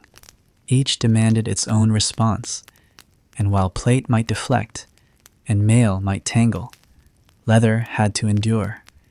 It did not defy the weapon. It lived through it. Even among the elite, leather remained essential. The inner linings of helmets, the grips of swords, the loops that held scabbards to belts all relied on it. Archers wore bracers to protect their wrists from the bowstring. Riders used leather gloves, reins, saddles. Siege engineers wrapped their hands and feet in layered hide, lest the ropes burn them raw. It was the quiet partner of every action. Sometimes, it even became a weapon. Whips, slings, weighted flails with leather cords, soft in form, hard in impact. It could blind, bruise, bind. It did not need to cut to hurt. And then there was the psychological effect. A man in leather, laced tight, moving fast. Breathing hard, he was not always visible from a distance. But up close, he became something else. Not a knight, not a soldier. Something quieter, more dangerous. Because he moved without clatter. Because you couldn't hear him coming. Because his armor didn't boast, it warned. There are paintings, few and faded, of such men, not on horseback, not beneath banners, but in the woods, on foot, leaning against trees, faces half covered, weapons drawn low, not high. They wore what they could find. They fought how they had to. Their armor didn't shine, but they were hard to kill. How medieval weapons were made eventually reduced leather's role. As metallurgy advanced, as full plate became more available, as standing armies standardized their equipment, leather became secondary, an accessory, a detail, and yet it never left. Even today, reenactors wear it, craftsmen shape it, and in forgotten corners of old museums, you'll find it darkened, warped, cracked with time. If you hold a piece of medieval leather, you'll notice something. It doesn't feel dead. Not quite. It responds to touch, warms slightly, smells faintly of earth. Unlike rusted iron, it still gives. It remembers the curve it once held, the body it once covered, the buckle it supported, the silence it preserved. You sit now in a room that might once have held soldiers. You run your fingers along a leather strap fastened to the wall, maybe for hanging weapons, maybe for drying skins. It's stiff, but not brittle. You imagine it softening under heat. You imagine it wrapping, flexing, holding. And you wonder, how many lives did it touch? How many deaths did it delay? Some say armor is about what you can deflect, but leather teaches another lesson about what you can bear. If anything in this stayed behind, you can leave something below, or not. It still counts. There are weapons that announce themselves, the arc of a sword glinting in the sun, the stomp of armored feet, the roar of a siege engine rolling over stone. And then there are weapons that wait, weapons that say nothing until the moment they're loosed. The crossbow was such a weapon, still, silent. And then, all at once, final. Before it was feared, the crossbow was underestimated. Among knights and traditionalists, it was considered a crude invention, not for its mechanics, which were ingenious, but because it violated the rules. It allowed a man who had never held a sword to bring down one who had trained for decades. It replaced strength with tension, honor with distance. And worst of all, it did so without warning. The early versions were simple: a wooden tiller, a steel bow, a trigger mechanism. The string was drawn by hand, then later by belt hooks, cranks, and windlasses. The quarrel, shorter and stouter than an arrow, sat along a groove, waiting for release. It did not flutter. It did not arc gracefully through the air. It flew with purpose, weight, and a whisper that arrived too late. How medieval weapons were made began to shift with the emergence of such tools. The crossbow demanded precision, not just in killing, but in crafting. The bow had to be shaped from materials that could endure incredible tension. Early models used yew, ash, even bone. Later ones used steel, forged and tempered carefully to prevent catastrophic failure. The prod, as the bow was called, had to store more energy than a human arm could release. It had to hold its breath, for minutes, if needed, until the trigger agreed to let it go. Crafting a crossbow wasn't blacksmiths' work alone. It required carpenters, leather workers, metal artisans. The stock had to be carved not only to fit the hand, but to balance the entire device. The trigger, called a nut or a tumbler, was often made of brass or hardened horn. It had to catch and hold under immense pressure, then release smoothly, not too fast, not too slow. A badly made crossbow was dangerous to its user. Strings could snap, bolts could misfire, fingers could be lost. And so, those who made them did so with reverence. The weapon might look silent, but inside it lived violence coiled so tightly it was nearly invisible. On the battlefield, crossbowmen were both respected and resented. In many European conflicts, especially during the 12th and 13th centuries, crossbows were seen as instruments of low-born soldiers, men who stood behind the front lines, knelt, aimed, and changed the course of battle with a twitch of the finger. The church even weighed in. At the Second Lateran Council in 1139, Pope Innocent II banned the use of crossbows against Christians, calling them deadly and hateful to God. It was not the weapon's effectiveness that offended it, was its democratization of death. Anyone could kill with it, even someone no one had trained. And yet, it persisted, because it worked. Against plate armor, a crossbow could be devastating. The quarrel, shorter and heavier than an arrow, carried its momentum deeper.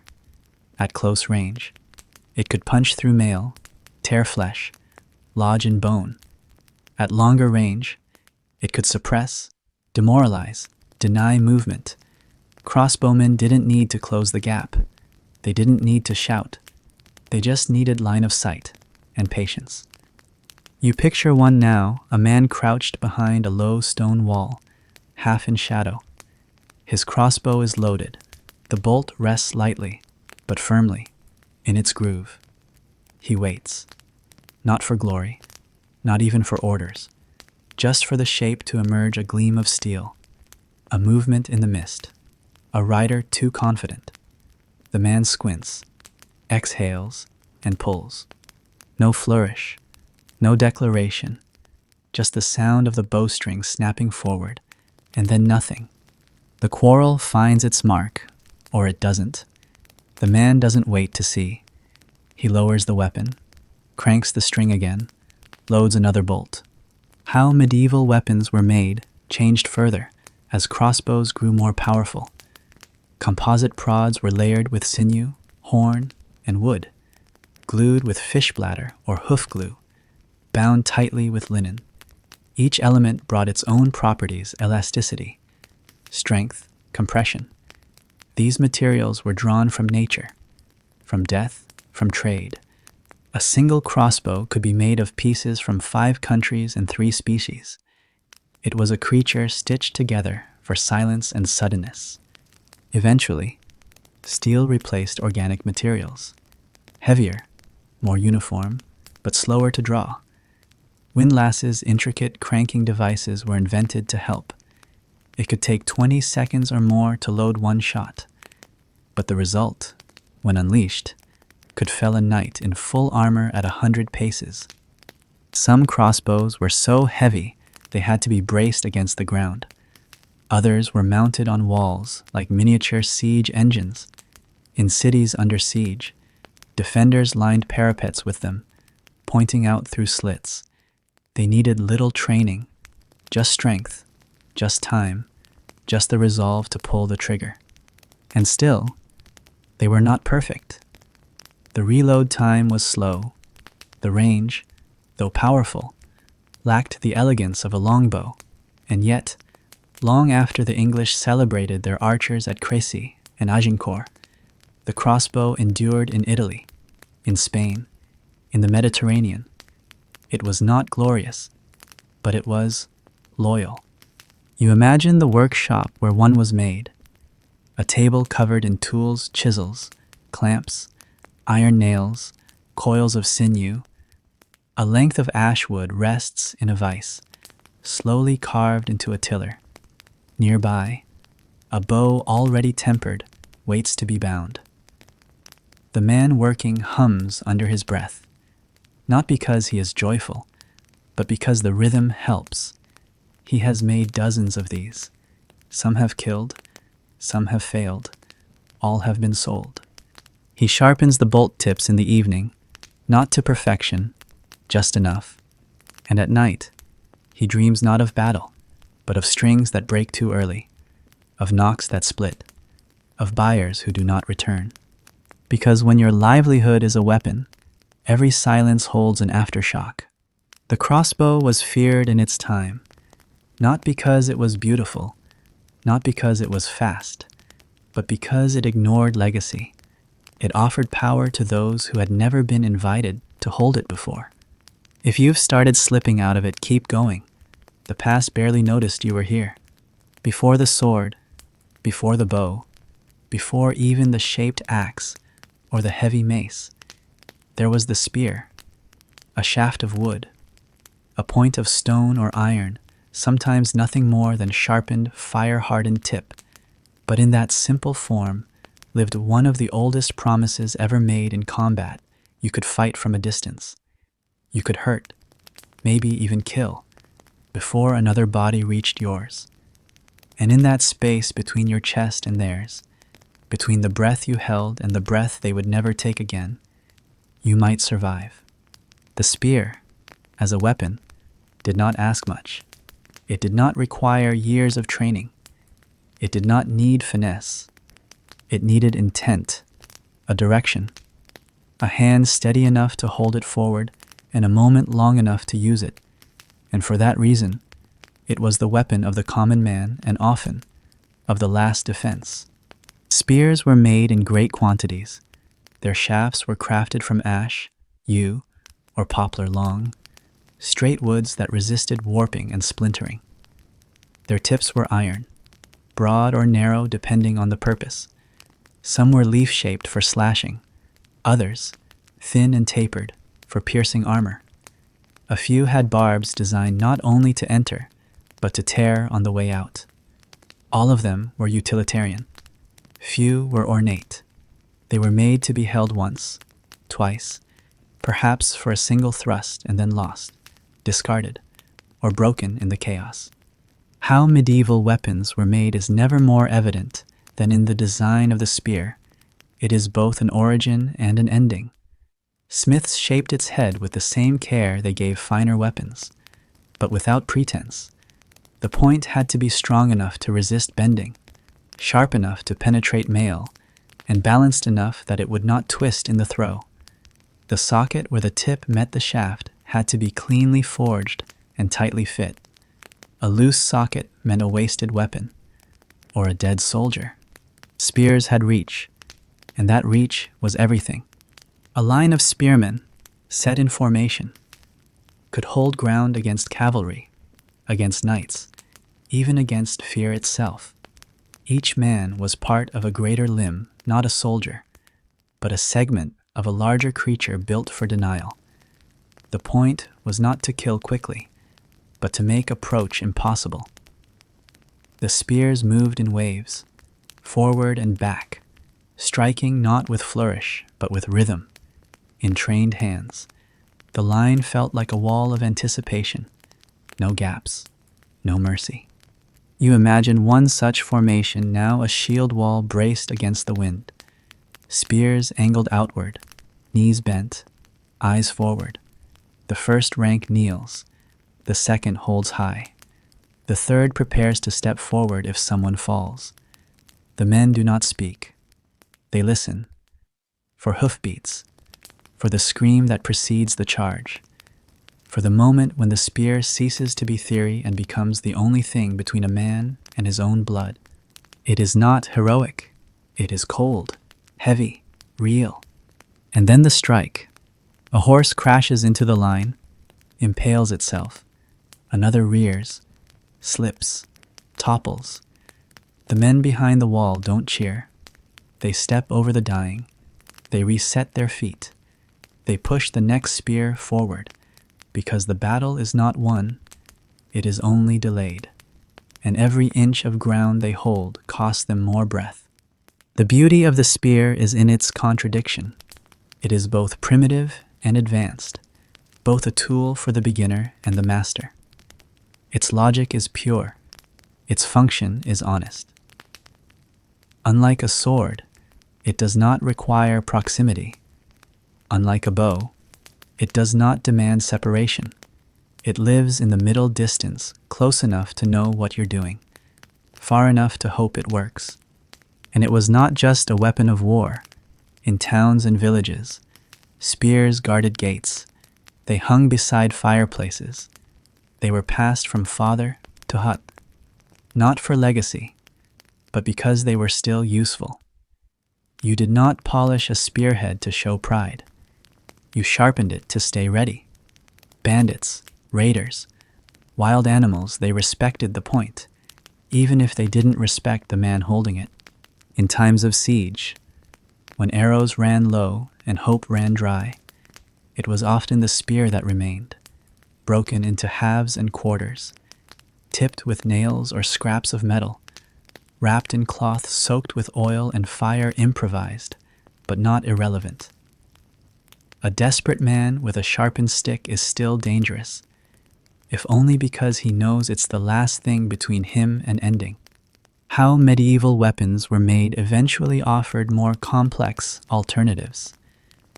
The halberd, with its axe blade and hook, the glaive, with its sweeping curve, the pike, impossibly long, used by trained footmen in dense formation. But all of these, every staff weapon, every pole arm owed something to the spear. It was the stem from which they grew, the origin point of reach. Even cavalry, so often idealized for the charge, relied on lances, extended spears, couched under the arm, braced against the power of the horse. In jousts, they shattered for sport. In war, they broke bones. But the principle was the same: strike before being struck. Let distance become dominance. You think now of a smith not in a grand forge, but in a roadside shed. He's heating iron scraps, hammering them into long, narrow points. He quenches them in oil because water makes them too brittle. He files the edges, fits them into sockets, binds the heads to the shafts with rivets and resin. He doesn't know the men who'll carry them, doesn't ask. His job is not to care who lives or dies, only that the tip stays true. He crafts a dozen in a day, maybe more. The shafts lean against the wall like questions waiting for answers. And somewhere else, a peasant picks one up. He's never killed a man, might never want to, but he's afraid. He wraps his hands around the worn grip. It's rough. Not quite straight. The balance is off, but it will hold. He thinks of his home, his family. He presses the point against the earth. It digs in easily. He imagines it digging into something else. He doesn't want to, but he can. And that's enough. How medieval weapons were made was never about elegance. Not when it came to spears. It was about immediacy, function. The knowledge that you might only have one chance to make the enemy stop moving. One movement, one breath, one strike.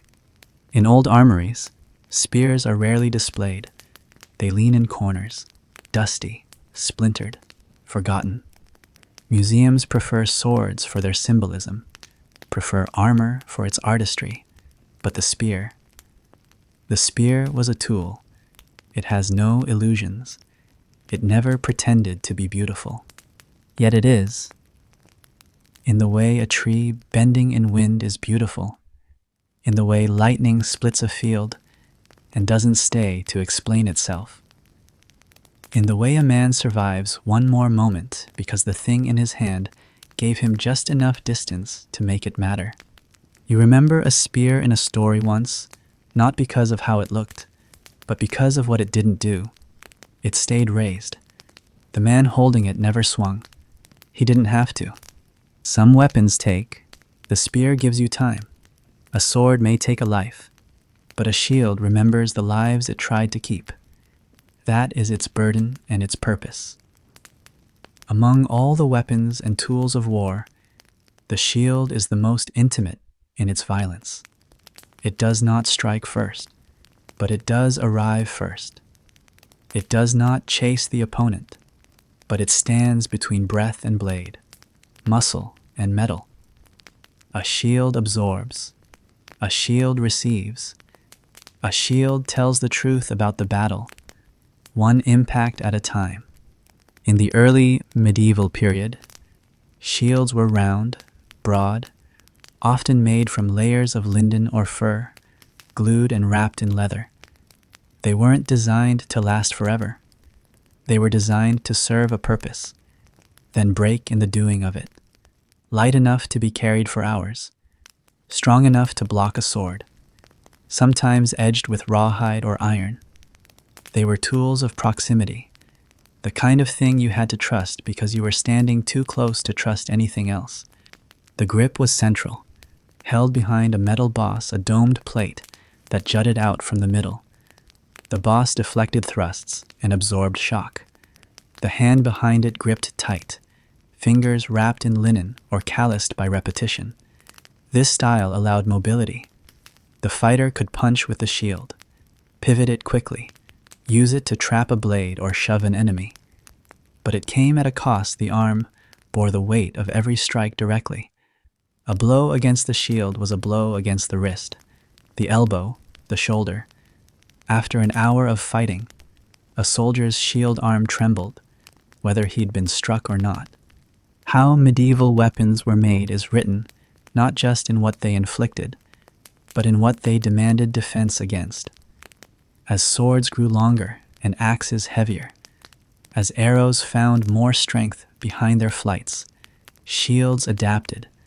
Their shapes changed round to kite, kite to heater, heater to pavis.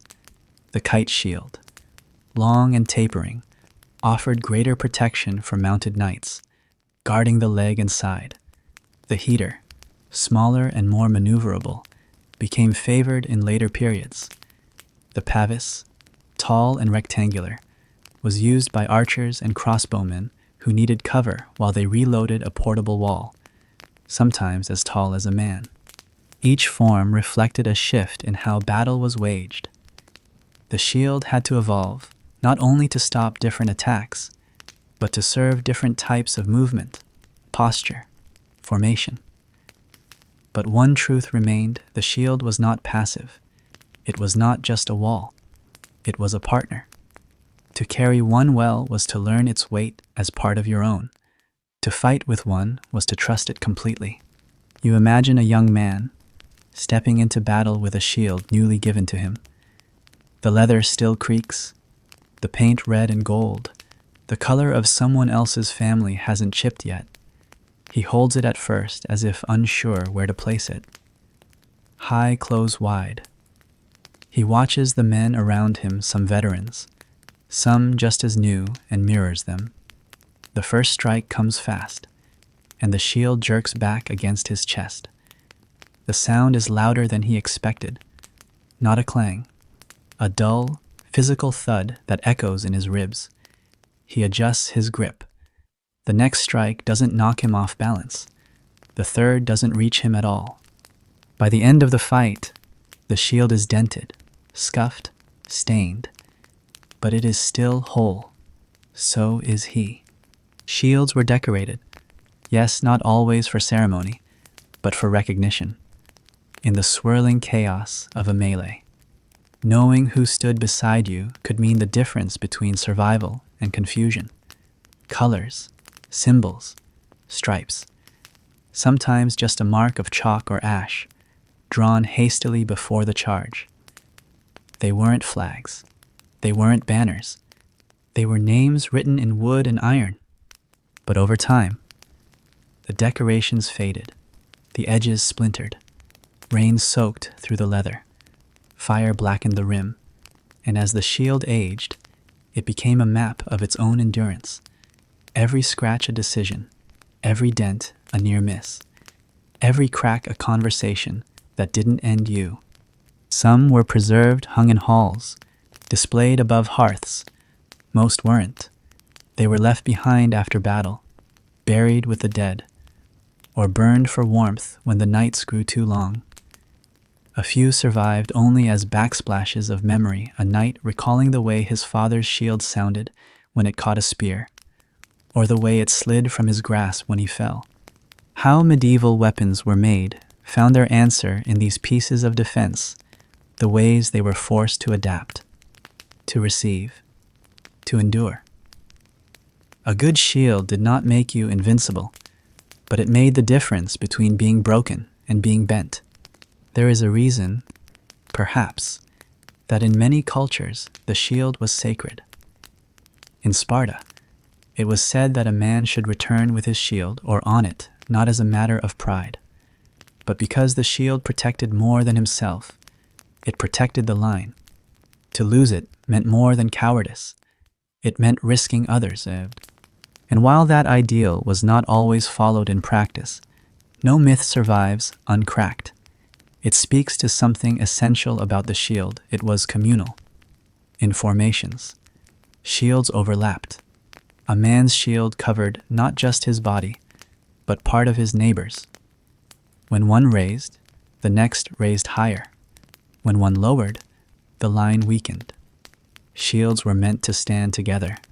In the dark corners of some old castles, you can still find them cracked, forgotten, leaning against the back wall of an armory or tucked behind a barrel, not preserved in glass, just left there, as if someone intended to return.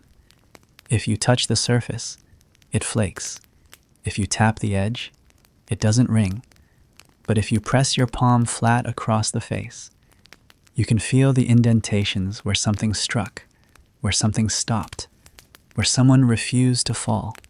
You imagine the moment a smith fit the grip onto the board, secured it with iron rivets, wrapped it in hide. He didn't speak. He didn't need to. The shield would speak later, not in words, but in thuds and gasps and held lines. He didn't know who would carry it, just that they would need it. You wonder, too, what shields heard.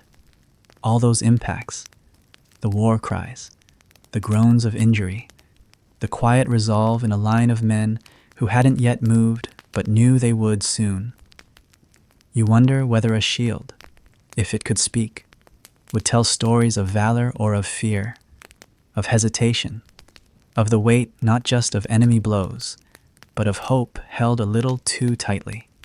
How medieval weapons were made cannot be separated from what they tried to overcome. And no object understood that more than the shield, because where the sword sought to end, the shield sought to delay. Where the axe roared, the shield absorbed. Where the arrow whispered, the shield replied with silence.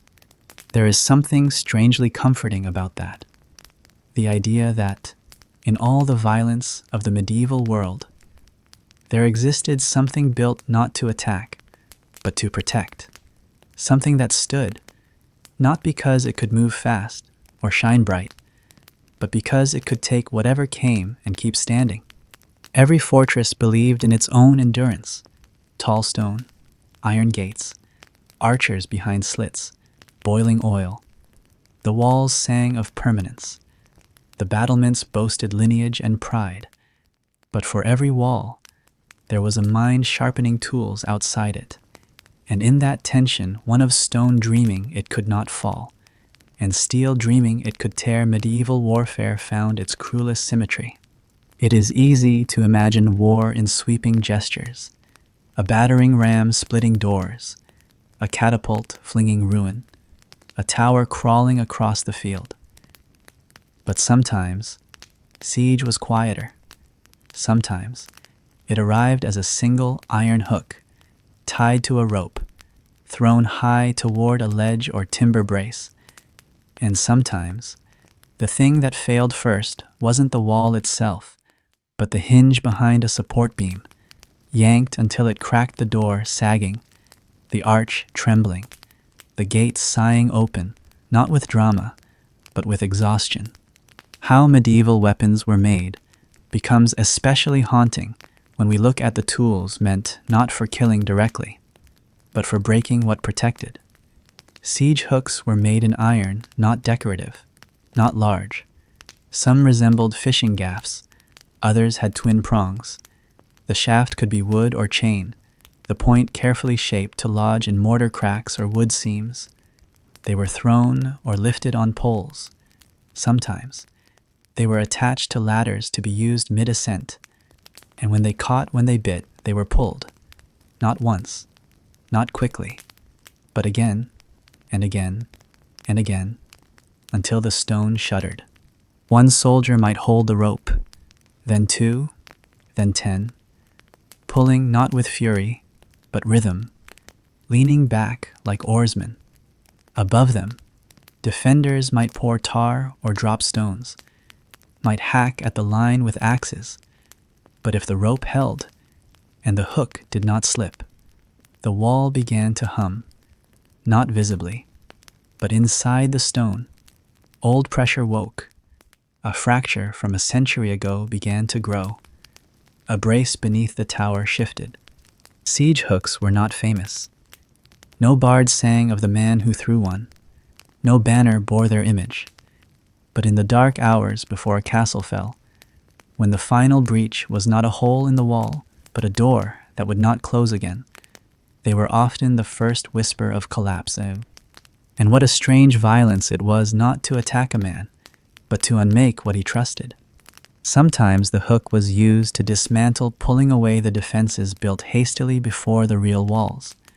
Sometimes it targeted the scaffoldings of wooden walkways, and sometimes it was a way to test, to probe the weak parts. A castle might look whole from afar, but what if the bricks were too dry? What if the corner was mended with haste after last winter's frost cracked it? The hook did not need to pull the wall down. It just needed to move it enough for doubt to enter.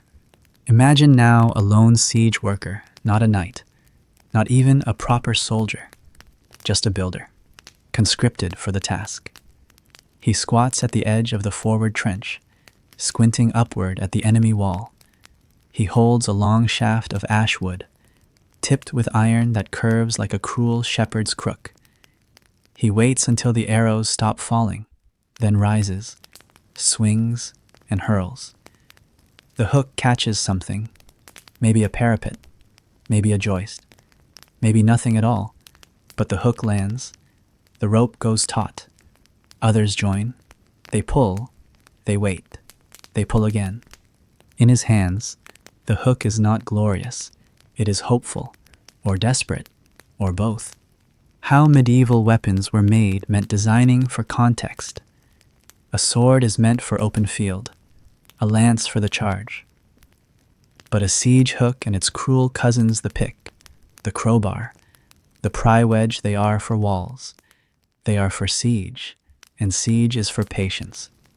Siege meant time, not a single clash, but days, weeks, sometimes months. Outside the walls, men slept in trenches, ate moldy bread, died from disease. Inside the walls, people waited for famine. Siege was not clean. It was not romantic.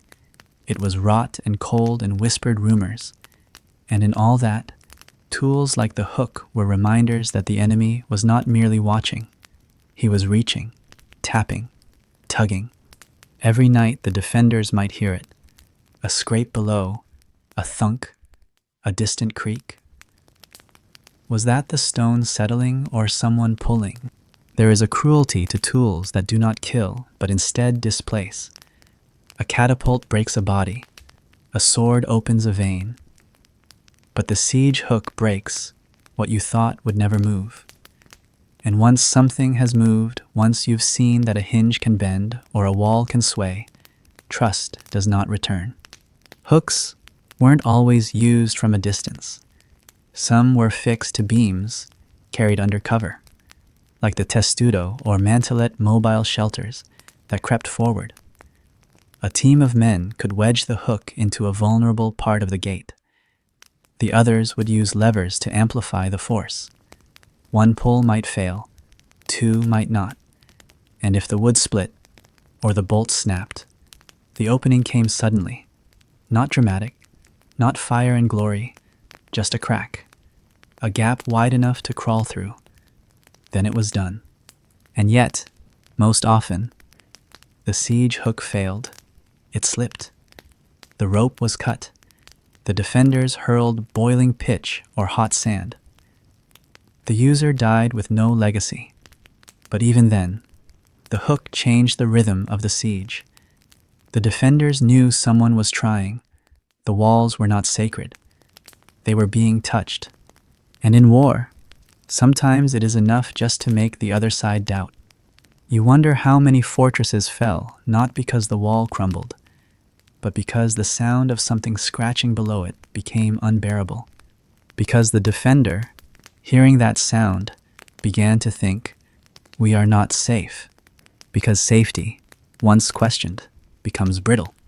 And because every siege, in the end, is a contest of who doubts first. How medieval weapons were made to cause that doubt is what separates the battlefield from the siege field. It's one thing to wound a man. It's another to wound a wall. One bleeds.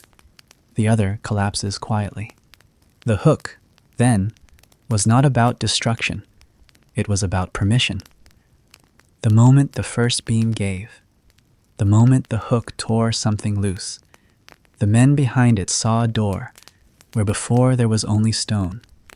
And once you see a door, even if it's only a crack, you begin to believe you might pass through. So many sieges began, not with the ram, not with the tower, but with the tug.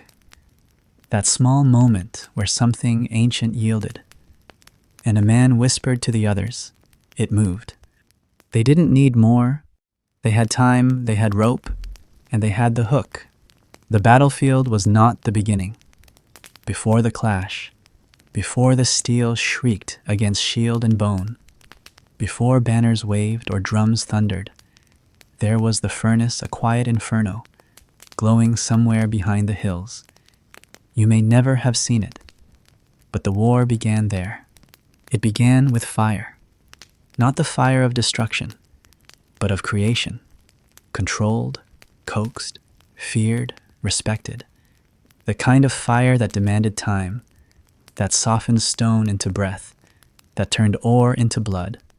How medieval weapons were made begins here in the forge, in the smell of charcoal and slag, in the music of hammer and bellows and the strange prayers whispered by smiths who understood how close their work lay to life and death.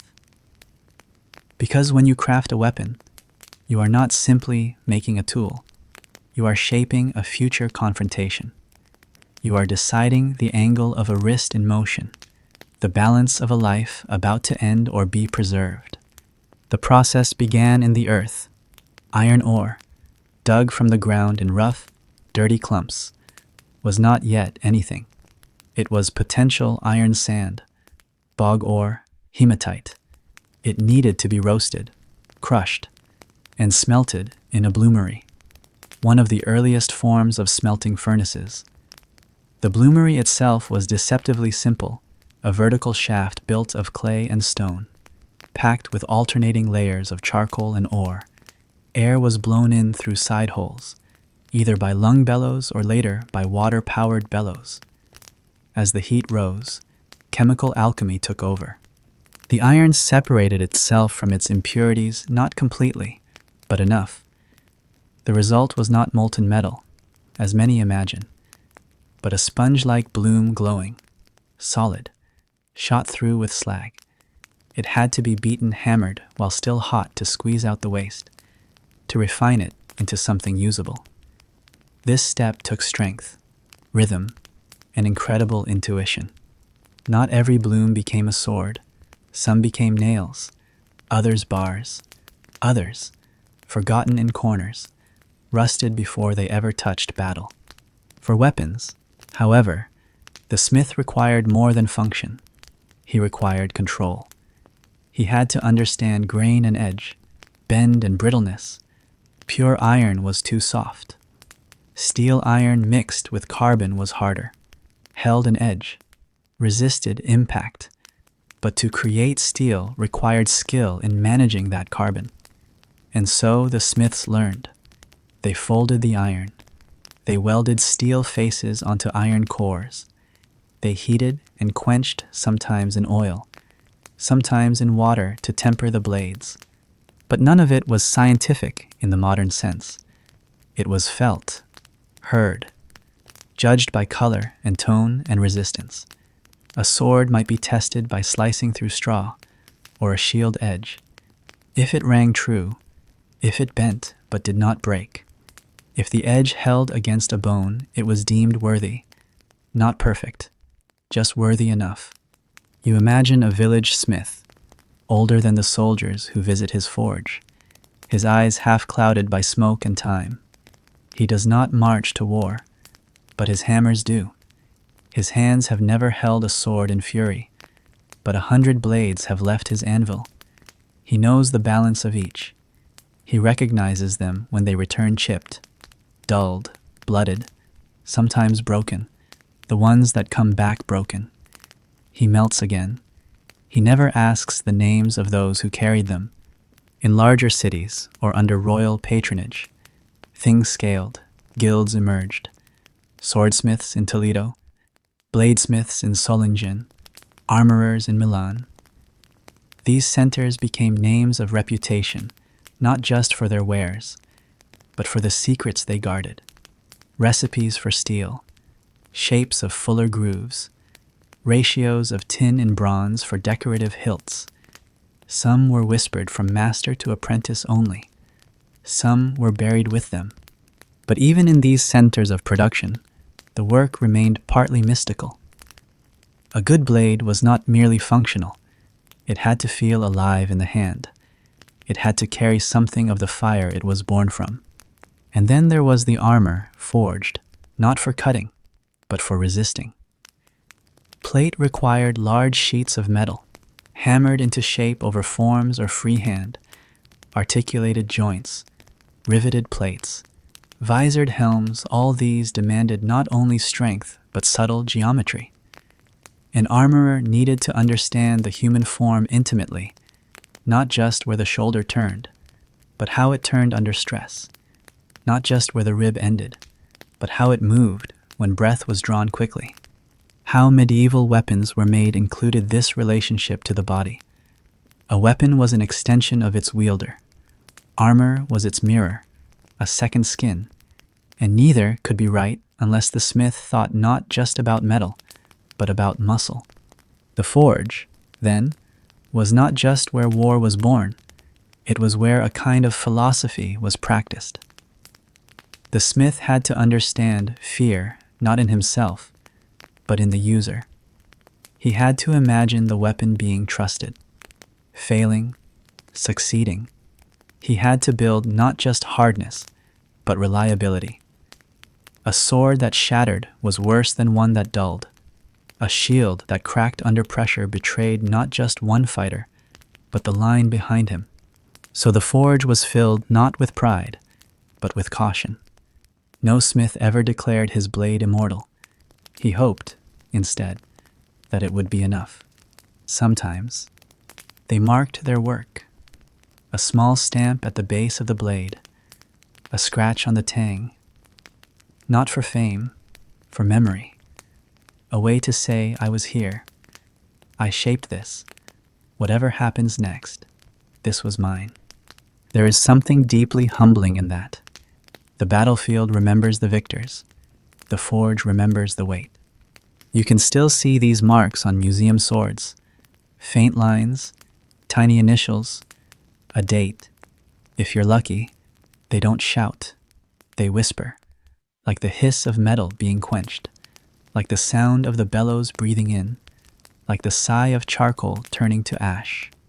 And the ash itself black, greasy. Fine was swept away at day's end, carried out in buckets, spread on paths, sometimes used to soak wounds, sometimes simply dumped.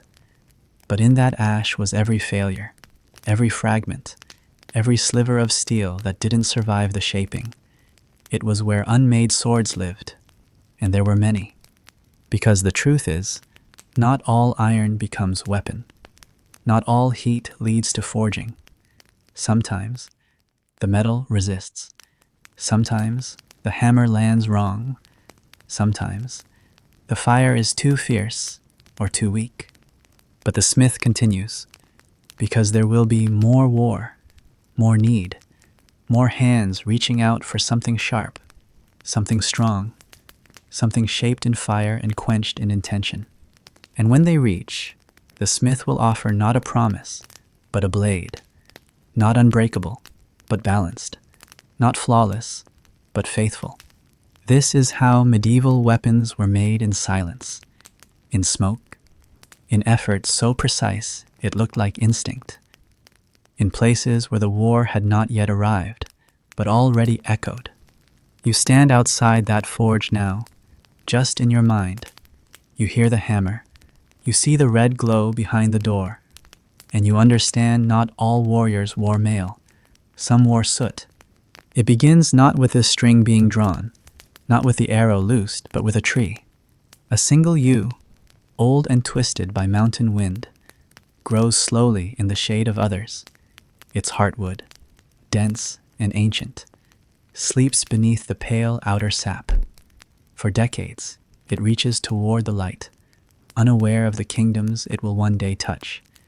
This yew, when felled, becomes not furniture, not firewood, not fence, but tension incarnate. It becomes a longbow. And with that transformation, it becomes a question: how can something so silent carry such finality? How medieval weapons were made extends far beyond fire and forge. Some weapons were grown. Bows were living things before they were ever tools of war. Their creation required patience, not just in craftsmanship, but in waiting for the right wood, in seasoning it, in shaping it with respect. The English longbow, famed for its power at Agincourt, Crécy, and Poitiers, was no simple stick and string. It was a mathematical paradox made of heartwood and sapwood, balancing compression and tension in a weapon taller than its wielder. A bowyer would select a stave, a long, narrow cut of yew, and begin to work with it slowly. The back of the bow, which would face away from the archer when drawn, remained as sapwood, flexible and able to stretch. The belly, which would face the archer, was shaped from the darker heartwood, strong and capable of compression. Together, these two opposing woods, still part of the same tree, would store and release energy with a speed and violence the tree had never known in life. The shaping of the bow involved delicate shaving, bending, and careful curing. The wrong curve would snap the weapon. The wrong thickness would waste its power. It was not symmetrical. It was not decorated. It was not designed for beauty. It was built for death, drawn again and again until its grain remembered the archer's pull. And yet, it wasn't enough to make the bow. The archer had to be made too. Training with a long bow began early, sometimes as young as 7. The draw weight of these weapons could range from 80 to 150 pounds, demanding the use of back, shoulder, and even leg muscles. Archaeologists studying the remains of medieval archers have noted their deformed spines, enlarged left arms, and asymmetrical chests. They became their weapons, shaped by them, warped by them. A longbowman did not simply use the bow, he bore it. He became it. But even the bow, powerful as it was, needed its companion, the arrow. Each arrow was a separate work of science and intention. The shaft was usually ash or poplar, straightened and sanded. Fletchings were made of goose feathers, bound and glued with sinew or waxed thread. The arrowhead, however, was the crucial signature. Barbed broadheads for hunting, bodkin points for piercing mail, narrow, tapered heads for slipping between plate seams.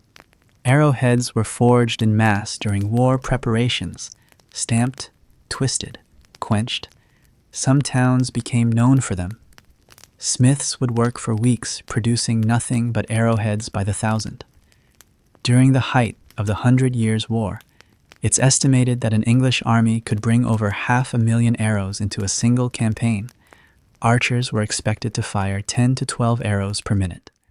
Multiply that by hundreds, then by days. The sky at Agincourt was not empty. It rained iron. And yet, despite the scale, each component was a product of touch. Each string was twisted from linen or hemp, sometimes waxed, sometimes looped by hand. Each bow stave was chosen, not mass-produced. There was industrial ambition, yes, but the final quality still lay in fingers, in eyes that saw a fault in the grain, in arms that knew if a curve was too proud. The making of the bow and its deadly orchestra was both practical and prophetic. It changed warfare. It shifted the power between knight and peasant. It undermined centuries of mounted nobility. The arrow did not care for heraldry. It did not pause for armor. One story tells of the death of King Harold at the Battle of Hastings in 1066, slain by an arrow to the eye, whether myth or truth. The image endures. It was a reminder. No crown deflects a well-aimed shot. No lineage blocks a bodkin point. In this way, the archer was feared not for who he was, but for what he made possible. From the hedgerow, from behind the shield wall, from the trees, his breath was silent, his hands steady. His enemy might never see him, only the feathered death before it struck. But the magic lay in what the bow allowed range, the distance from which life could be taken. It changed everything. Suddenly, safety had no edge. Walls became invitations. Horses, once the terror of infantry, now fell in thickets of shafts. Even the finest armor, crafted with pride, could be defeated by a group of peasants who had practiced in village fields, drawing not for honor, but for skill. This leveling of the battlefield was subtle, and often unspoken by nobles, but it reshaped the balance of medieval war. And it all returned to the bowyer's bench. Back in his shop, the bowyer sharpened his draw knife and touched the grain again. He did not see a corpse or a king. He saw the line of tension, the whisper of flex, the promise of reach. How medieval weapons were made was not only about destruction, it was about distance, about power carried through space, about an archer, far away, changing the fate of a charge, a captain, a cause.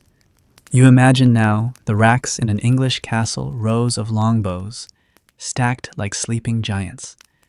The arrows kept in barrels. The men trained every Sunday by royal decree. This was not a pastime. It was infrastructure. And yet, there was beauty in the draw.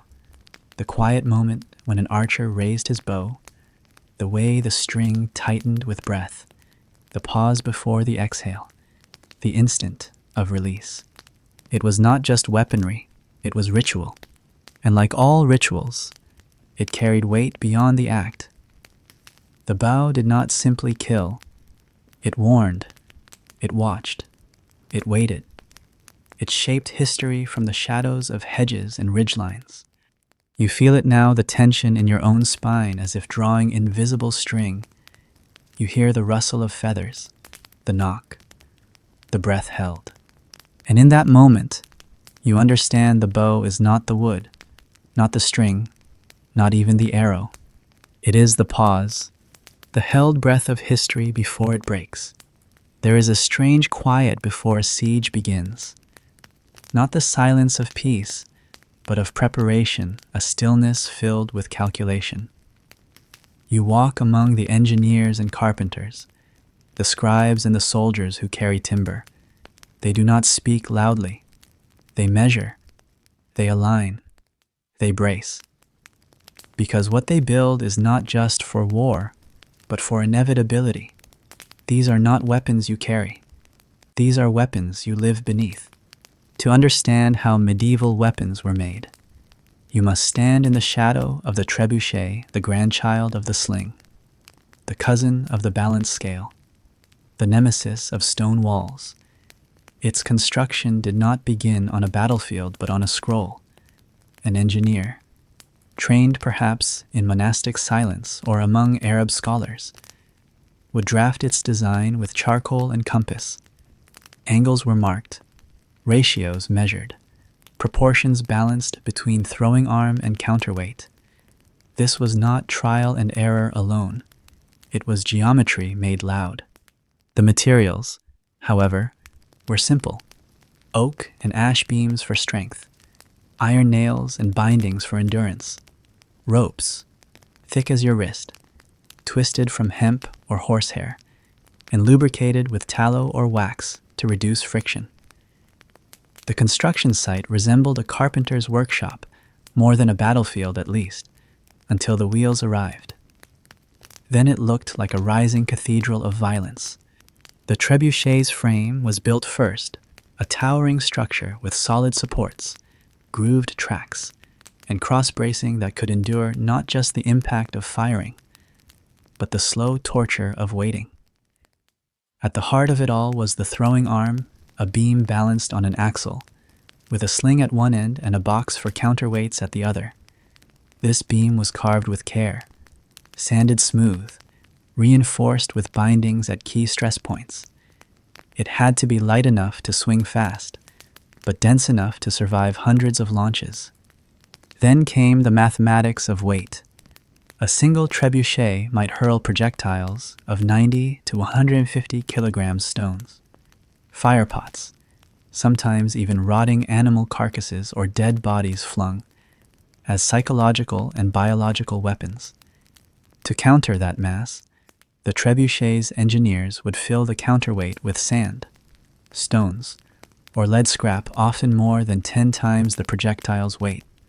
The sling, the quiet genius of the mechanism, was made of flexible rope and leather. It lengthened the arm, increased the arc, gave the missile lift and range.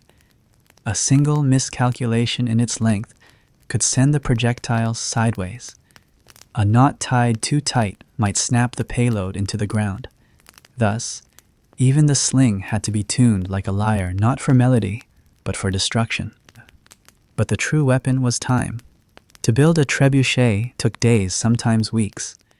It had to be assembled near the enemy wall, and under threat of arrow and fire. Engineers built mantlets, large wooden shields on wheels, to hide behind.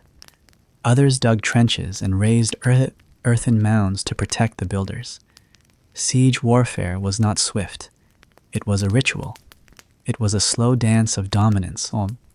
And when the trebuchet was ready, truly ready, it was not fired immediately. Its operators ran rehearsals. They adjusted the sling.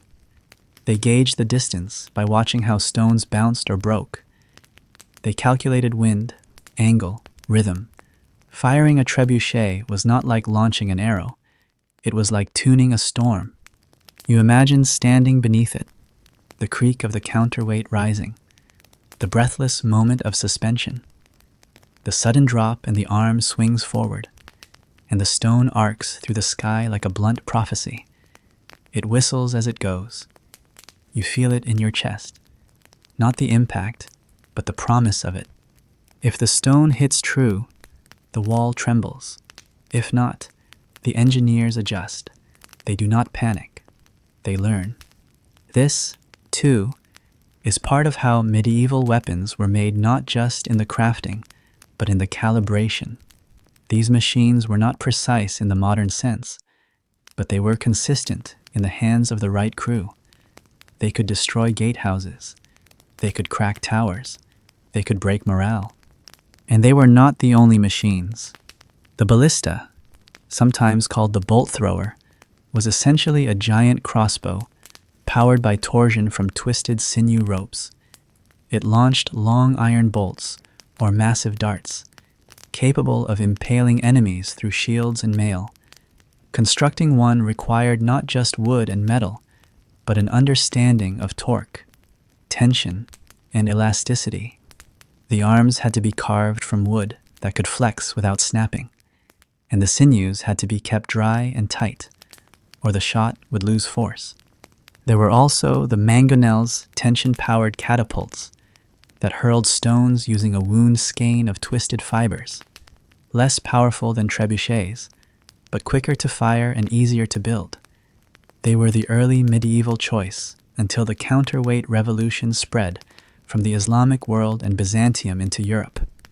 Siege towers, too, were weapons in their own way, mobile fortresses that rolled forward on wheels, their upper decks housing archers, their lower decks bearing bridges for storming walls.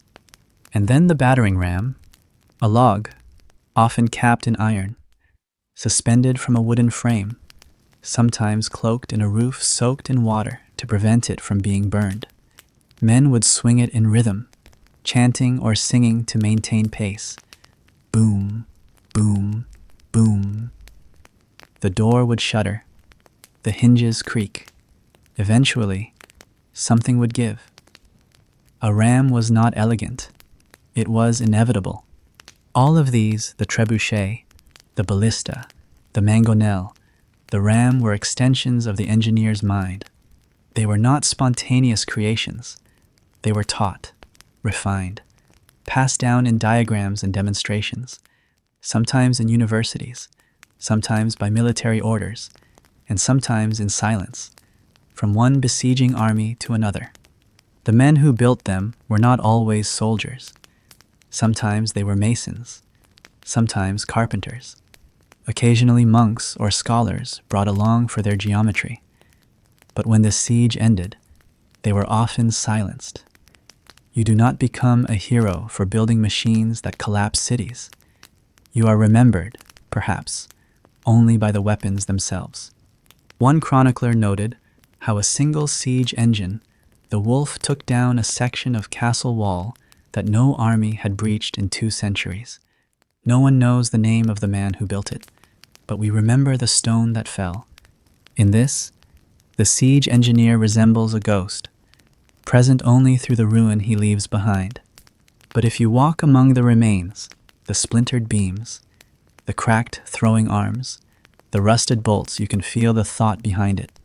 Every groove sanded into wood, every nail driven at an angle to take strain, every sling stitched with human fingers. It was all made with care. Even destruction must be built with care. This is the paradox at the heart of medieval warfare. The more savage the outcome, the more intricate the design. How medieval weapons were made reveals not chaos, but order, not madness, but calculation. And when the siege ends, when the gate falls, when the walls surrender, the engineers do not cheer. They pack up, they record, they move on. Sometimes their machines are burned, sometimes reused, but always, they leave behind their signature, not in ink, in splinters, in dust. You walk now through the silence after a siege. The trebuchet stands unmanned. The counterweight rests low. A crow perches on the throwing arm. You can see where the earth has been gouged by launches, where the stones have broken masonry, where the arrows once fell like rain. But in the hush, there is something else. Respect. Because this was not merely destruction. It was intention. Designed, built, measured, a machine born not of hatred, but of understanding. And like all understanding, it leaves its mark. Before the thunder came fire, before fire came smoke, and before all that, there was a quiet, deliberate mixing 3 powders in a wooden bowl, stirred by gloved hands under flickering candlelight. You wouldn't have known, watching it, that kingdoms would one day fall to that powder, that castles would crumble, that knights, once masters of the battlefield, would be reduced to silhouettes in a plume of black smoke. And yet it began so humbly, with saltpeter, with sulfur, with charcoal, measured by weight, bound by heat, awakened by spark. By the late Middle Ages, how medieval weapons were made was beginning to change in ways no one could fully understand. Blacksmiths still forged swords, bowyers still bent yew. But behind the workshops, in guarded corners of monasteries, or under the tents of foreign alchemists, something new was being whispered. A formula, foreign and feared. A weapon not of muscle or precision, but of combustion. Gunpowder did not arrive in Europe all at once.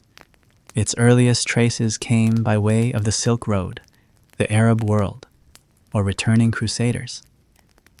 But even when it was known, it was not immediately understood. Early European mixtures were unstable, too much saltpeter and it fizzled, too little and it flared uselessly. The correct proportion, roughly 75% saltpeter, 15% charcoal, and 10% sulfur, had to be ground and blended carefully. Each component required preparation, the saltpeter purified from decomposing matter, the charcoal chosen from softwoods like willow or alder, the sulfur refined from volcanic sources. But knowledge alone wasn't enough. The powder had to be tamed. Medieval engineers began their experiments with cannon.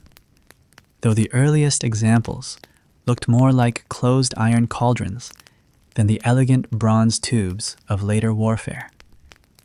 These pots de fer were loaded from the front, sealed tight with wedges, and fired by touching a flame to a powder-soaked cord. They did not roar as later cannon would. They cracked. They coughed. But what they sent forth, whether iron balls, jagged rocks, or even metal scraps, made men scatter. To forge such weapons required blacksmiths to rethink everything. Swords and axes demanded sharpness. Cannons demanded containment. Iron had to withstand not just the impact of battle, but the internal fury of explosion. Forge welds had to be airtight. Barrels were wrapped in hoops or cast whole, sometimes reinforced with wood and leather. A failed weld could mean death not for the enemy, but for the crew. And yet, with each success, the weapon grew in ambition. Soon came Bombard's massive siege cannon, mounted on wooden frames, too heavy to move quickly. Their purpose was not to mow down men, but to bring down walls. One such monster, Mons Meg, still rests in Edinburgh Castle, forged in the 15th century. It could fire a 150-kilogram stone ball over 2 kilometers. Firing it required days of preparation, a full crew, and prayers that the barrel would not rupture. But when it fired, it was as if the sky had broken open. These weapons were rare, yes, expensive, slow, temperamental, but they marked a shift not just in warfare, but in worldview. The knight, in shining armor, invincible atop his horse, could be knocked flat by a ball of stone. The castle, once the ultimate defense, could be breached by an engine no larger than a wagon. Power was no longer purely about lineage or training. It became about force, about fire, about fear. Gunpowder also gave rise to smaller weapons, hand cannons, the awkward ancestors of muskets.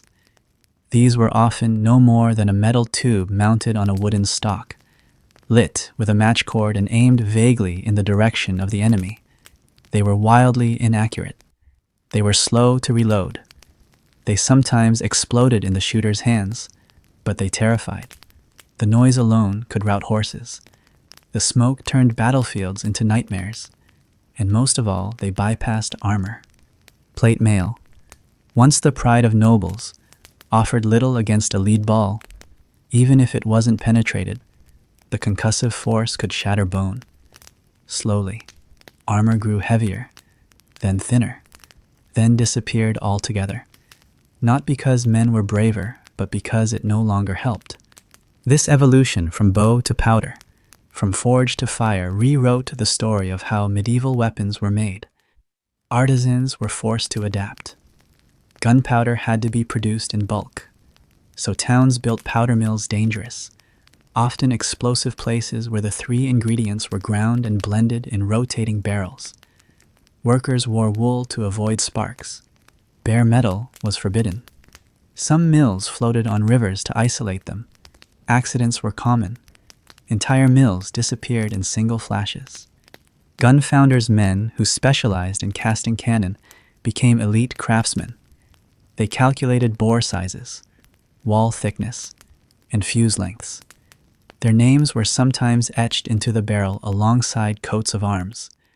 These were not common blacksmiths. They were alchemists of metallurgy. Their work had to be flawless. A single bubble in the metal, a crack too small to see, could mean disaster. And so a strange paradox emerged. The weapons of fire, which brought chaos, had to be made with perfect order. The instruments of war, which shattered walls, had to be forged in silence, with math, with discipline. These were no longer the tools of lone warriors. They were the projects of states, financed by kings, moved by oxen, guarded like royal treasure. And yet the soldier on the field still held the danger in his hands. You picture him now, a gunner kneeling behind a small cannon, ramming powder with a rod, placing a shot, tamping it down. His face is dark with soot. His fingers tremble. He touches the slow match to the vent.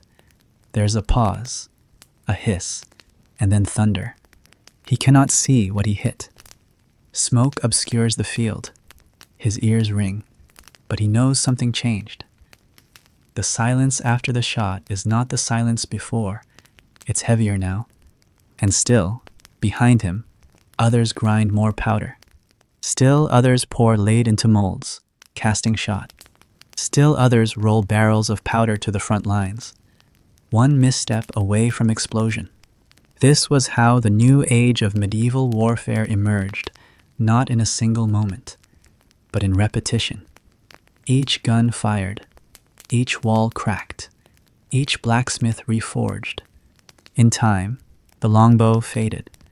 The sword became ceremonial. Even knights, once heroes, became targets.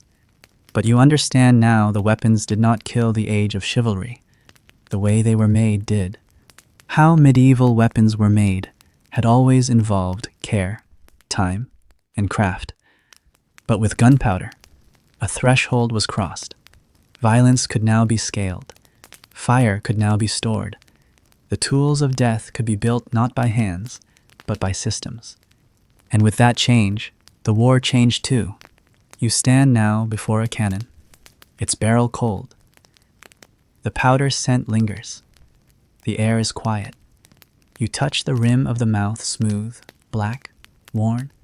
It is not sharp like a sword, not graceful like a bow, but it remembers what it once held, and it does not forget what it took. Long before the armies gathered, before kings gave speeches or banners rose above valleys, a single man would rise with the sun and stoke his coals. His hands were black with soot, his arms scarred from sparks that leapt without warning, and his ears half deaf from the endless ring of hammer on metal. Yet he did not see himself as an artisan of violence. He was a maker of tools, and some tools, he understood, were simply heavier to bear than others. This was the blacksmith, the quiet architect behind every sword unsheathed. every helmet worn into battle, every hinge on the door of every gate that ever opened or broke. And in him lived the true answer to how medieval weapons were made, not through chaos or cruelty, but through fire, rhythm, and time. You picture him in his forge, a place that smells of ash, sweat, and iron, a place where everything pulses with heat. The bellows wheeze beside the hearth, driven by foot or hand. The coals burn orange in the early light, whispering their readiness. Hanging from the walls unfinished blades, horseshoes, tongs, and rods. The anvil, ancient and pitted, stands like an altar in the center. It is there that the work begins, always with heat. To forge a sword, a true one, worthy of holding its edge in war, the blacksmith first selects his metal. In the early Middle Ages, this might be bloomery iron soft, inconsistent, requiring refinement. But as techniques advance, especially by the high medieval period, the smith would use steel either imported or refined locally through carburization. He would heat the iron in a carbon-rich environment, typically with bone or charcoal, transforming its crystalline structure into something both hard and flexible. He lifts the glowing bar with tongs, places it on the anvil, and then strikes. The sound is not chaotic. It has rhythm. Each blow moves the molecules, stretches them, aligns them. The shape changes gradually. The smith works quickly, for the metal cools fast. It must be returned to the hearth, reheated, reshaped. A blade might be folded, welded, drawn out again. In some workshops, pattern welding is used, intertwining different metals to create stronger, more beautiful blades. The result is both an instrument and a story, held in each swirl of the steel. It is not a fast process. Days may pass, weeks, for a masterwork. The blade must be hardened, heated until it glows, and then plunged into water, brine, or oil. The quench is violent. The steel screams. If done wrong, it cracks. If done too fast, it becomes brittle. If done well, the edge will sing against stone. But the sword is not yet done. It must be tempered, heated again, more gently now. This softens the spine while keeping the edge hard. It is the balance between strength and flexibility. A sword that is too hard will shatter. One too soft will bend like rope.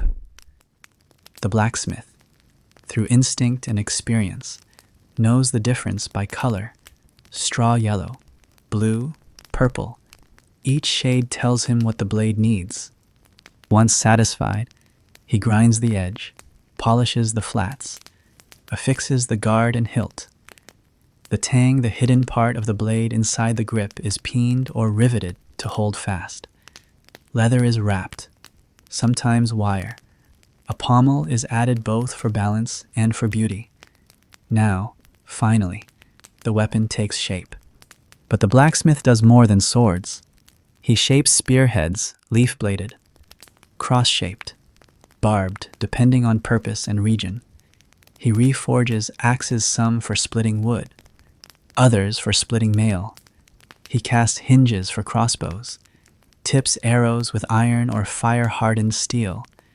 He reforges the very nails that bind siege machines, and repairs the armor that might deflect their stones. The forge becomes a small cathedral of war, not because it glories in violence, but because it enables survival. A poorly made weapon means death.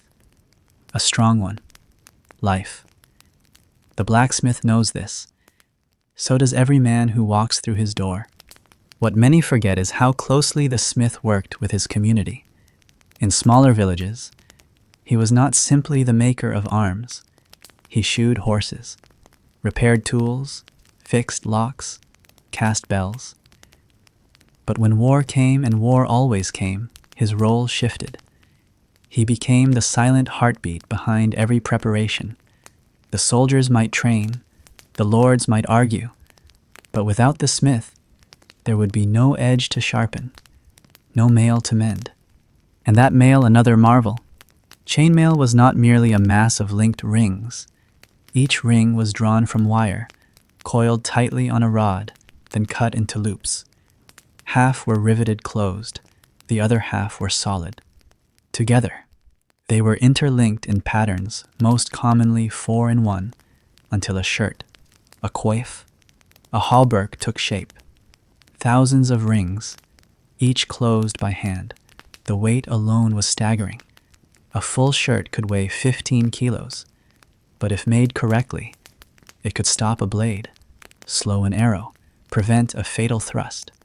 The blacksmith didn't always make the entire mail shirt. Sometimes that task fell to specialized armorers, but he forged the tools for it. The punches, the rivet clinchers, the wire drawers. He made the pliers that closed the rings and the dies that shaped the tools. In this way, even when he wasn't forging the weapon directly, he forged the world around it. Helmets, too, evolved in his hands. From the simple nasal helm to the great helm of the 13th century, a full steel enclosure that turned the wearer into something more than human, less than comfortable.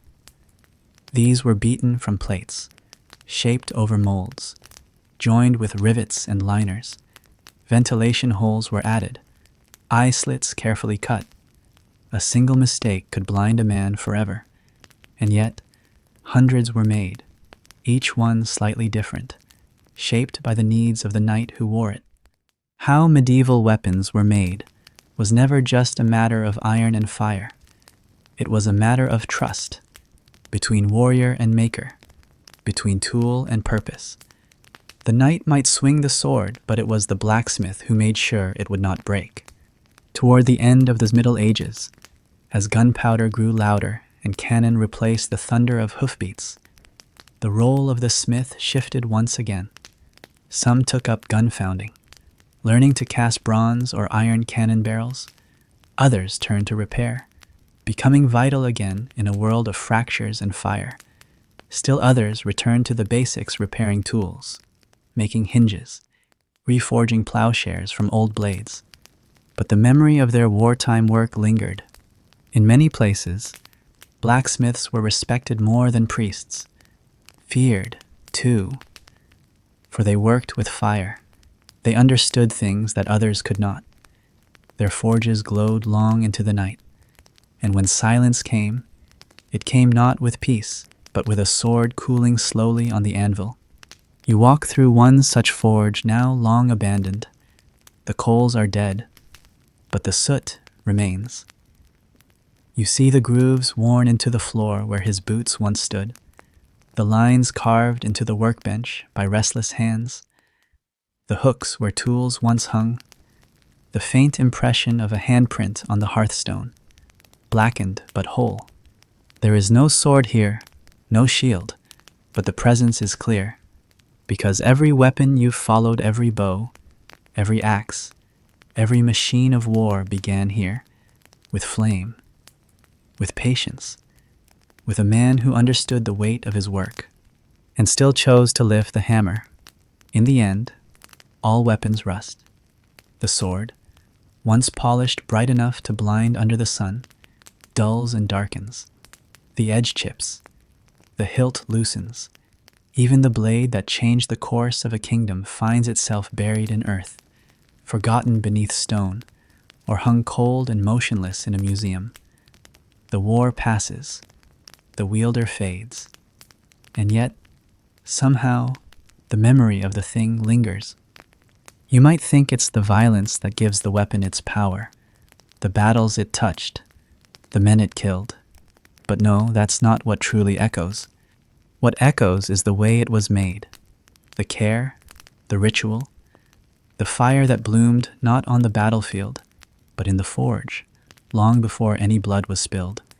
In that memory lives the full answer to how medieval weapons were made, not in violence, but in craftsmanship, in slow, deliberate acts, in the idea that even tools of destruction can be shaped with reverence.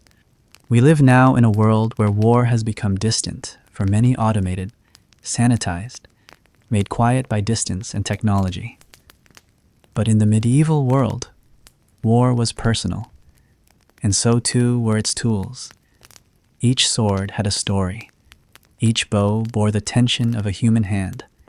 Each helm, dented or polished, had conformed to someone's skull. There was no anonymity in these weapons. They were not mass-produced. They were not disposable. They were part of you. That intimacy demanded responsibility not just from the warrior, but from the maker. To make a blade was not merely to craft metal.